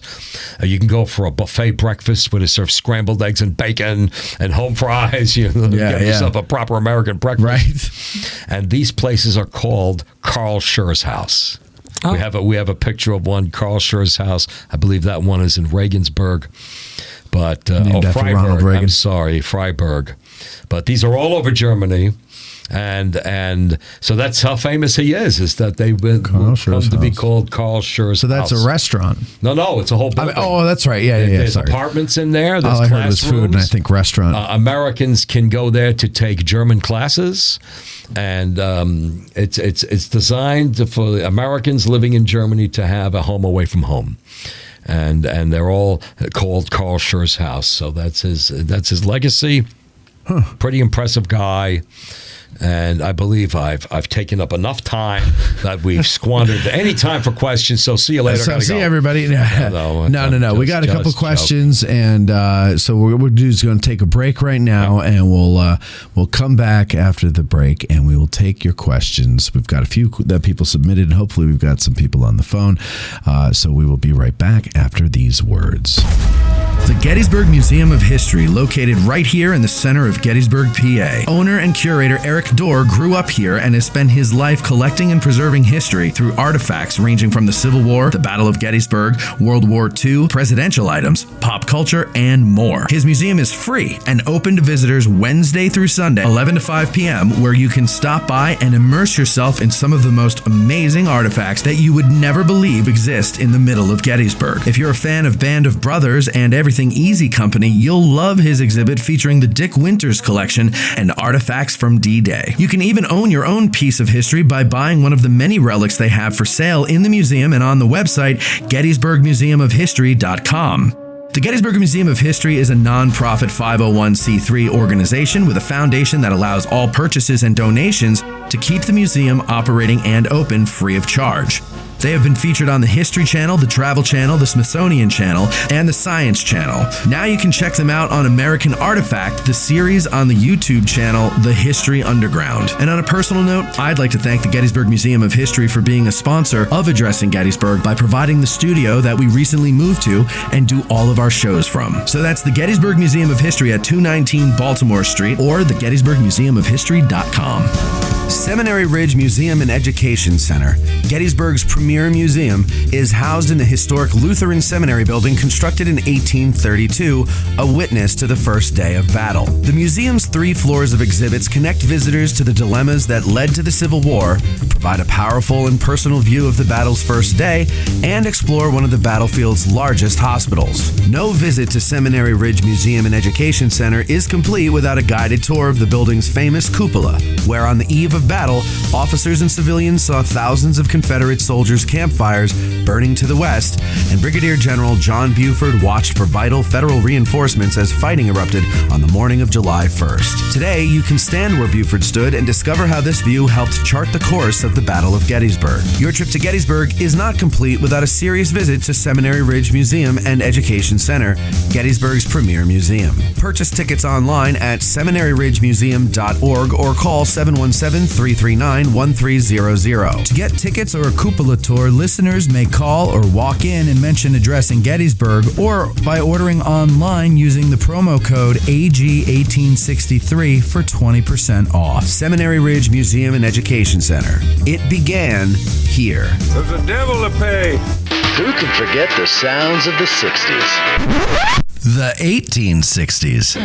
I can't, and you can't either. Now, there's Marching Through Georgia, the exciting new album by Billy Webster. All of your favorite hits of the 1860s in one place. Such hits as Gary Owens,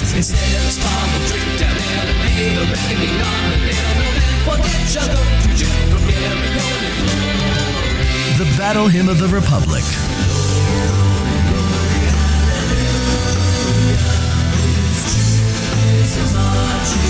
All Quiet Along the Potomac Tonight,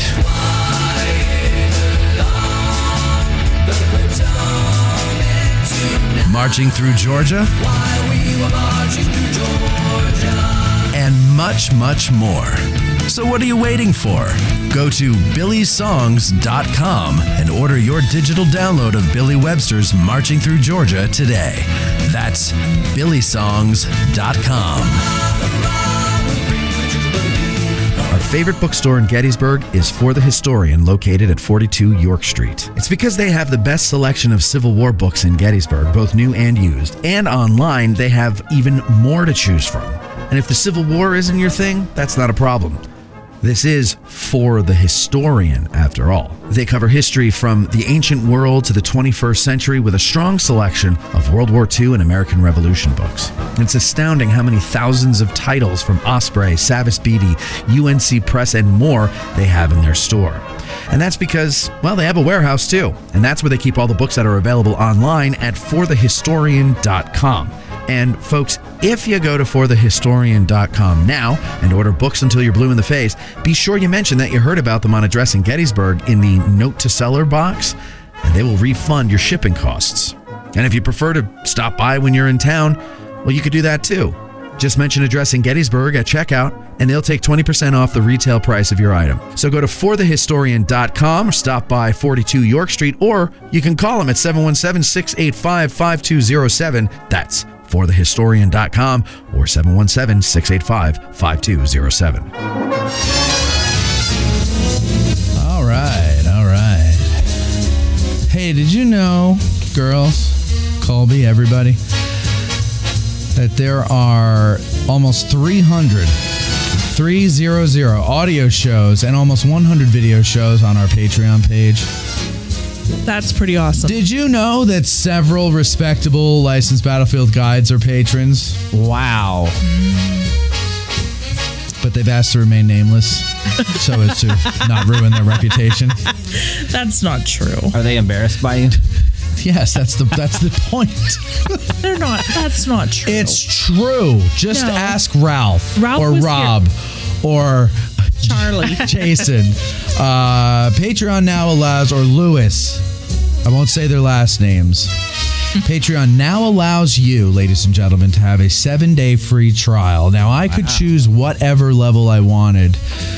I could have chosen the level where you get the least amount of perks, but I said no. I'm going to give them the best value level, which would be the second lieutenant, because you get all of the audio shows for the month. So you get that for 7 days, 7-day free trial. Might go away for a while. I'll bring it back, and I'll go away, bring it back. But right now it's there.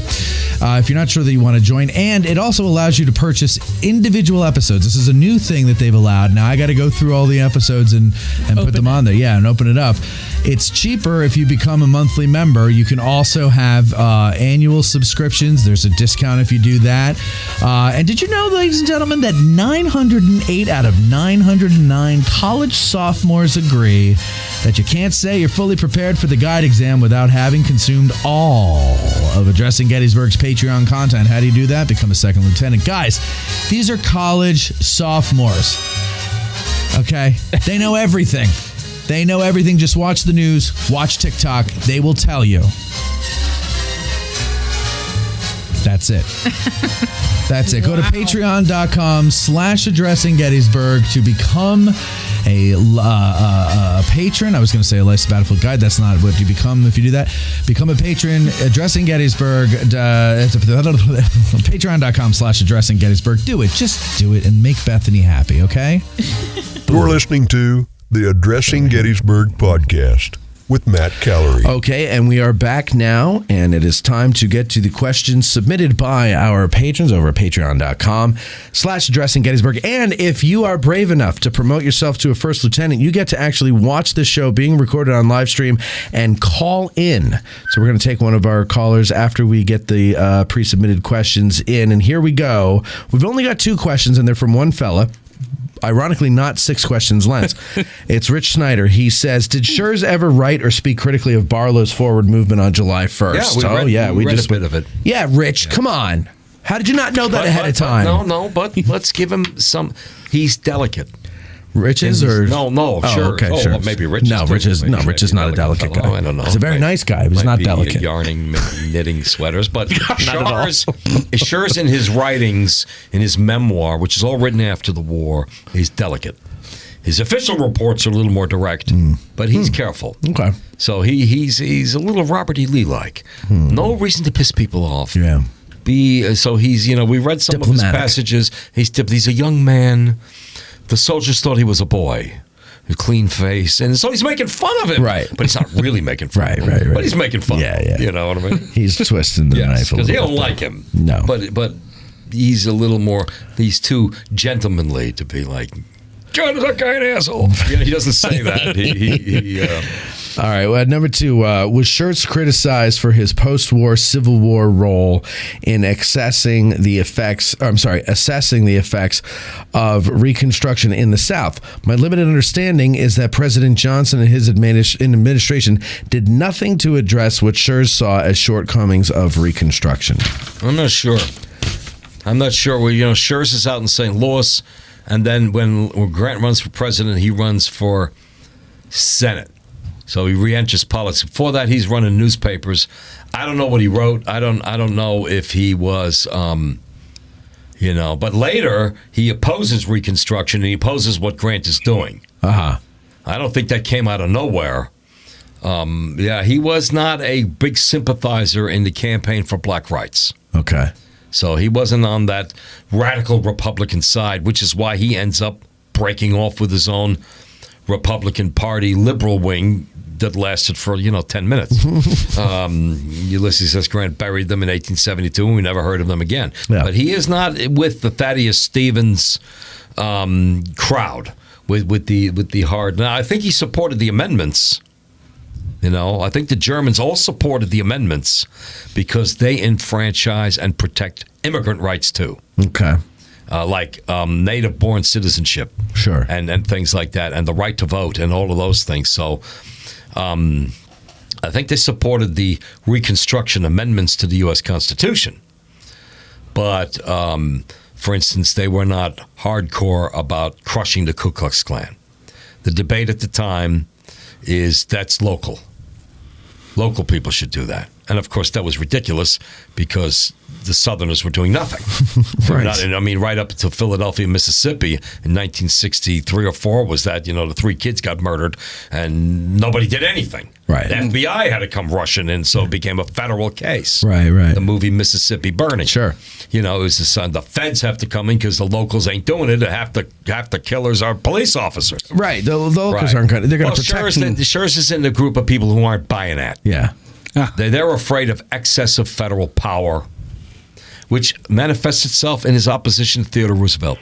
Yeah. Now he wants to seize the properties, the territories that were captured in the Spanish-American War, Philippines and all of this, and he's against it. I can kind of see why. The European powers are the imperialists. We are not that. Right. We're better than them. Right. Well, no, we're not. Avoid foreign entanglements. Yeah. Ethan, you're on the air. Good afternoon, gentlemen. Good afternoon, Ethan. How you doing? I'm doing well. My question for Mr. Siegel is, well, actually 2 questions. And you've kind of already answered one of them. The first one is, what impact did Karl Marx and Frederick Engels have on Karl Schurz on his politics? Leave England. I mean, Yeah. they all thought they would work together, basically to get back into Germany. And it became evident to them, forget it. Let's just go to America. Let's go to the New World. Let's cross the pond and go over there and see how we do, because I don't think we're getting anywhere. And Karl, man, he's the old man. We all have to respect him. But, when we walk back to our apartments at night after listening to him, I got like a splitting headache. I'm like, man, Karl, guys, workers of the world unite. And I'm like, oh, God. We're never going to do that. Right. So I think that's his largest influence. Back in Germany, they all saw themselves as fellow liberal radicals, the 48ers, fighting for German independence, get away from the monarchs and the kings, and that doesn't work out because Prussia takes over the whole thing, and the united Germany goes on to great things like World War I and World War II. That's not what they wanted to see, and they thought maybe in London they could build this movement. So we're oversimplifying. It takes a few months, takes a half a year, and they start to see, something, this is a dead end. They want to do this communist league. I think New York's looking good. And Milwaukee, Anheuser just moved there. He set up a brewery. We'll go to Milwaukee. He set up a brewery. The Germans follow the beer. Yeah, of course. Anything else, Ethan? Yeah, my second question is a little convoluted, but Ralph, what was the level of anti-Semitism in the 11th Corps? Because I know good and well they called Colonel Solomon the damned Creole. I mean, Creole? referring to him being Jewish. Yeah. Yeah. Why Creole? Yeah, I have no idea. There's anti-Germanism, anti-immigrant, anti-German bigotry. I'm not clear in the 11th Corps context that translated into anti-Semitism. They're all Germans. And so even just because they're Jewish, that's not that important, I don't think, at the time. Because most of these Germans are free thinkers. They see religion as part of the problem back in Germany, and Schurz and the rest of them disavow religion. Any religion. Yeah, the free thinker movement is leave the church out of us. Leave us away from, don't tell us what to do. Right. And so that was a ingrained philosophy of the German immigrants, was many of them, and particularly the leaders like Hecker and Shurz and Siegel, were free thinkers. And they didn't. They walked away from religion. They saw that as being intertwined, which, by the way, Marx did too. The intertwining of bringing all the peasants into church to make them worship the aristocrats and the capitalists, because otherwise you're breaking away from God. And they saw that tool, and so they disavowed the church. That's That's interesting. Lincoln, by the way. Yeah. Lincoln also disavowed the church. He's a big Old Testament guy. He quoted the church constantly. Quoted the Bible constantly, but he did not avow to a specific faith. I had this discussion the other day when on my morning drive around the battlefield, I do live streams of that, and the issue of God and church and religion came up, and I said I believe very strongly in God, and I can feel God in my life and in my heart. I don't need a church. I don't need a book. I have God. I don't need it. And that's all man. That's all man that created all that stuff. And man is fallible. Man is stupid. And I don't need it. And I don't. And because somebody was trying to get me to go, oh no, you got to go back to church. And I'm like, no. I don't. I've been through this, and I don't need your help with that. And I'm not. But I always say to him though. I was like, but I believe that it's very important for a society to have churches, and people should be free to go to whatever church or mosque or synagogue they want to go to, as long as they're not causing any trouble. And I will add this, especially for immigrants, because the Catholic Church is actually growing in the United States because of South American and Central American immigrants. And the connection to religion. The immigrants, many of them will find a grounding in the new world, in their new country, by going to church. And especially if the church is populated with fellow immigrants, and they can become a community magnet. So the church is especially important to a lot of immigrants, and that would be true. It's just that Germans are unique. Yes. Germans are unique because of their philosophical background of the 48ers were anti-religion. You know, Marx disavowed It sounds like they were anti-establishment, like what the establishment was at that time. Is that fair? I don't want to take that too far because they're not anarchists, because there were anarchists. No, not anti any establishment, but they're anti the way the establishment was at that point. They wanted an ideal of constitutional democracy without a duke or a prince being on top of everything. Right. They wanted just the constitutional democracy, and they saw that in the United States. Okay. A president who has to run for office. Then they got here, and they saw James Buchanan, and they're like, maybe it wasn't such a good idea, but now we're here already, so whatever. Let's make the best out of it. It's like, oh, you could be kidding me. Maybe this president thing isn't such a great idea. Look at that knucklehead. But you know, and of course I'm being facetious because the Germans, by most evidence, were great admirers of Abraham Lincoln. Bootstraps guy. Yeah. Not the aristocrat. Exactly. You know. That's why I like him. Mike Lenz. So that makes sense then, because if we're looking at here, they fought a revolution to kind of bring at least a constitutional form of government to a unified Germany with based in rights like trial by jury, freedom of the press, freedom of assembly, that type of stuff. And when that revolution fails, they come to the United States, and not within 10 years of coming within the United States, that government, which is the shining ideal of what they believe in, is trying to commit suicide. Yes. And so it makes sense for them to shoulder their muskets or to raise regiments and say, we're not going to let this, what Lincoln called last great hope on earth, die, because this is what we believe in. To me, it's the familiarity. I thought we got away from this. And now we hear about these guys and we learn about this, and they're seeing, you know, out west. I mean, Illinois, Indiana, Ohio, at least those three pass anti-black laws so that free slaves can't come into these states. Really? Yeah, we don't want them coming in here. We want them competing with us. Interesting. So if you're going to emancipate all the slaves, stay emancipated someplace else. Wow. Yeah. 13th and 14th Amendments kill that. Aha. And so but you know, the supremacy of federal law is also not settled. Yeah. Because the 14th Amendment gets kind of emasculated by the Supreme Court in the Slaughterhouse Cases and other cases where they're saying the U.S. Constitution only applies to federal government. You can't tell the state of Louisiana what to do. So the 14th Amendment doesn't apply to the state of Louisiana. So then why do the states have to sign on to it? They didn't. And so it's a bizarre reading of the 14th Amendment by present-day standards, but looking back at then, the Supreme Court was not very cooperative. What do you mean the states didn't have to sign on to? They didn't have to ratify? Yes, they did have to ratify, but I'm not sure how many southern states were involved in that vote. Oh, yeah. No, you just need a majority. And the Slaughterhouse Cases came out of Louisiana, where the butchers felt the state was crushing their independent rights, and they wanted a 14th Amendment claim to protect their rights and against state authority, and the Supreme Court said, "No, that's your business." Interesting. Interesting. That's your business. Ethan, anything else before I move on to the next caller? I would just like to say thank you, and Ralph, please keep it up, and thank God for New Jersey. There you go. There you go. Hey, Ethan, may I say to you, shalom, my friend. Shalom. Shabbat shalom. The one state, yes, that too. The one state that doesn't vote for Lincoln. Yes, that's exactly. Now you understand why I got out of New Jersey. It doesn't. It's always in its own way. And we get McClellan. The wrong side of history, always. Ethan, thank you very much for the call and your continued support, sir. Thank you.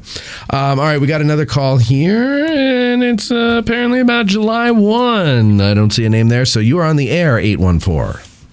Hi, this is Balthazar. So hey, my question is from Carl's. How we doing? Good. So from Carl Schurz's division, what are some urban combat stories from the town and the retreat? Urban combat from the town. The 45th New York is the strongest story. They advance all the way up to Oak Ridge because they see the 1st Corps getting hammered. They're the 1st Regiment in the march out.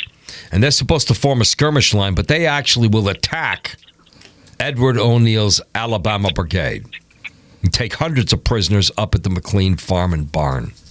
So the 45th New York, very aggressive. They're way out there. Now, if you can figure out the battlefield, that's over toward Oak Hill. and Oak Ridge. Gordon's attack comes across Blocker Knoll, crushes the Union line, and drives them back into the town. The guys that are out by the McLean farm are cut off. That's where a lot of prisoners get taken. And the 45th, when the Confederates sweep behind them, will come behind the Confederates up, what's the street? It's Washington. They come up Washington Street. They go as far as they can. They run into so many Confederates, they go into the Eagle Hotel. And they Alamo the Eagle Hotel. And sometime that night, a Confederate officer knocks on the door. Captain Francis Ersch is now the commander. He's the one still on his feet. With I don't know how many men. Charlie Fennell just did a tour for us on this for the seminar. I think it's about 50, 60 men. They're all holed up in the Eagle Hotel. They knock on the front door. A flag of truce. Ersch comes out. Officer shows him around and says, Gettysburg is in Confederate hands, but you guys are totally surrounded. All right? The Union forces are all back up on the hill up there. You guys, you're trapped. And Ersch goes back in the house, tells everybody, yeah, we're kind of trapped. They bust up their rifles and throw them down a well and surrender. And he gets marched off to prison camp where in Richmond, where Captain Ersch will escape from prison camp. Not once, not twice, not 3 times, but 4 times. Wow. Always recaptured, survives the war, moves to Florida, and receives the Medal of Honor. Nice. For his heroics in leading the men.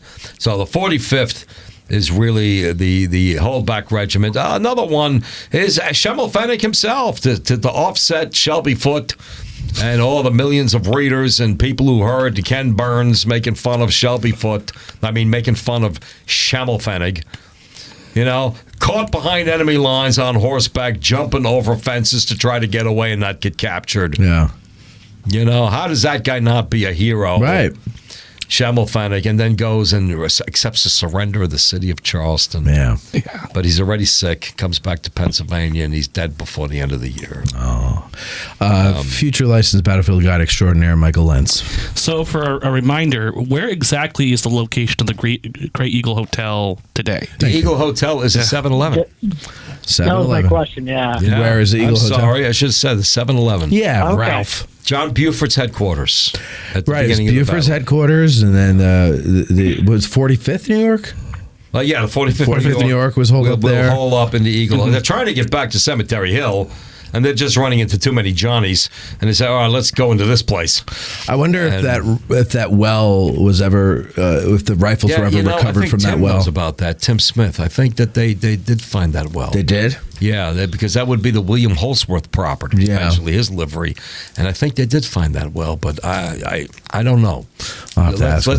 Let's save that question for Tim Smith Next time He'll Tim's in. think it's cool. Yeah, he probably will. Balthazar, any other question? And then basically the college division would be the same for Amos Umstead or Amos Humiston? Yeah. Yeah, well, Amos Humiston is in that regiment, in that brigade that Howard wouldn't let come to the aid, right? Until it was too late. Coster. And so Coster's brigade comes down to block the Confederate onslaught and give the 11th Corps a chance to get some guys back. About half the Corps is lost, most of them to prisoners. And if Coster's brigade hadn't blocked Hayes's Louisiana brigade, they would have probably lost several hundred more. So Coster's brigade will do a blocking action. It's too late. Had they come earlier, they may have prevented Gordon smashing the 11th Corps to pieces. That's what Schurz wanted. He wanted him to plug in where Barlow left. But he had 2 brigades up on Cemetery Hill, and Howard, the good Republican, will say no, and Congress, the good Republicans, will pass a resolution honoring him for selecting Cemetery Hill as the battlefield and the commemoration of Congress, because they're sick and tired of all these Democrat generals, so they're going to build up. They want to build up Howard's reputation. Sure. The Congress thanks him. Thanks of Congress for the Battle of Gettysburg. Where's the other thanks for anybody else? Right. Right. But that's a little partisan politics. 1863 style. Yeah. All right. That's anything else, Balthazar? Go ahead. Yeah. So one more thing. With Koster and Smith coming in to basically kind of stop the retreat, or at least support the 11th after they're falling back, what's the timeline with that? Because more or less, I'm kind of getting more or less Barlow's division and his initial defense collapses. When does Howard give that call to move those guys forward? That's time. I don't know. Like timeline wise. Time is tough. They're retreating. They're falling back. First Corps is already into town. Lines are breaking down. Wainwright's artillery is plowing down the Chambersburg Pike, which is going to block a lot of guys.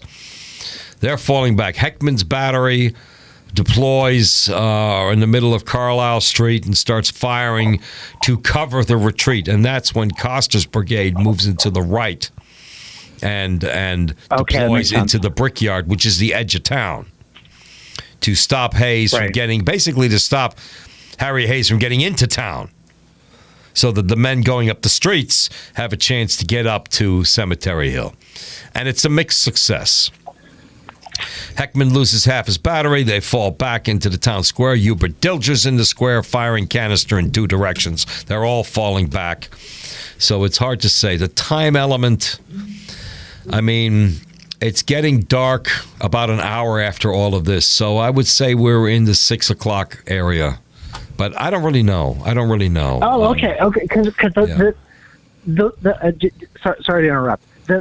The way I kind of see it was that it was like kind of like mid-afternoon. But if the sun's setting, that's going to kind of add. No, it's much later than mid-afternoon. It's much later than mid-afternoon. Okay. The high point of the fighting is around 3 o'clock, and that's when the Union lines all start disassembling and falling in, between 3 and 4 o'clock. Oh, okay.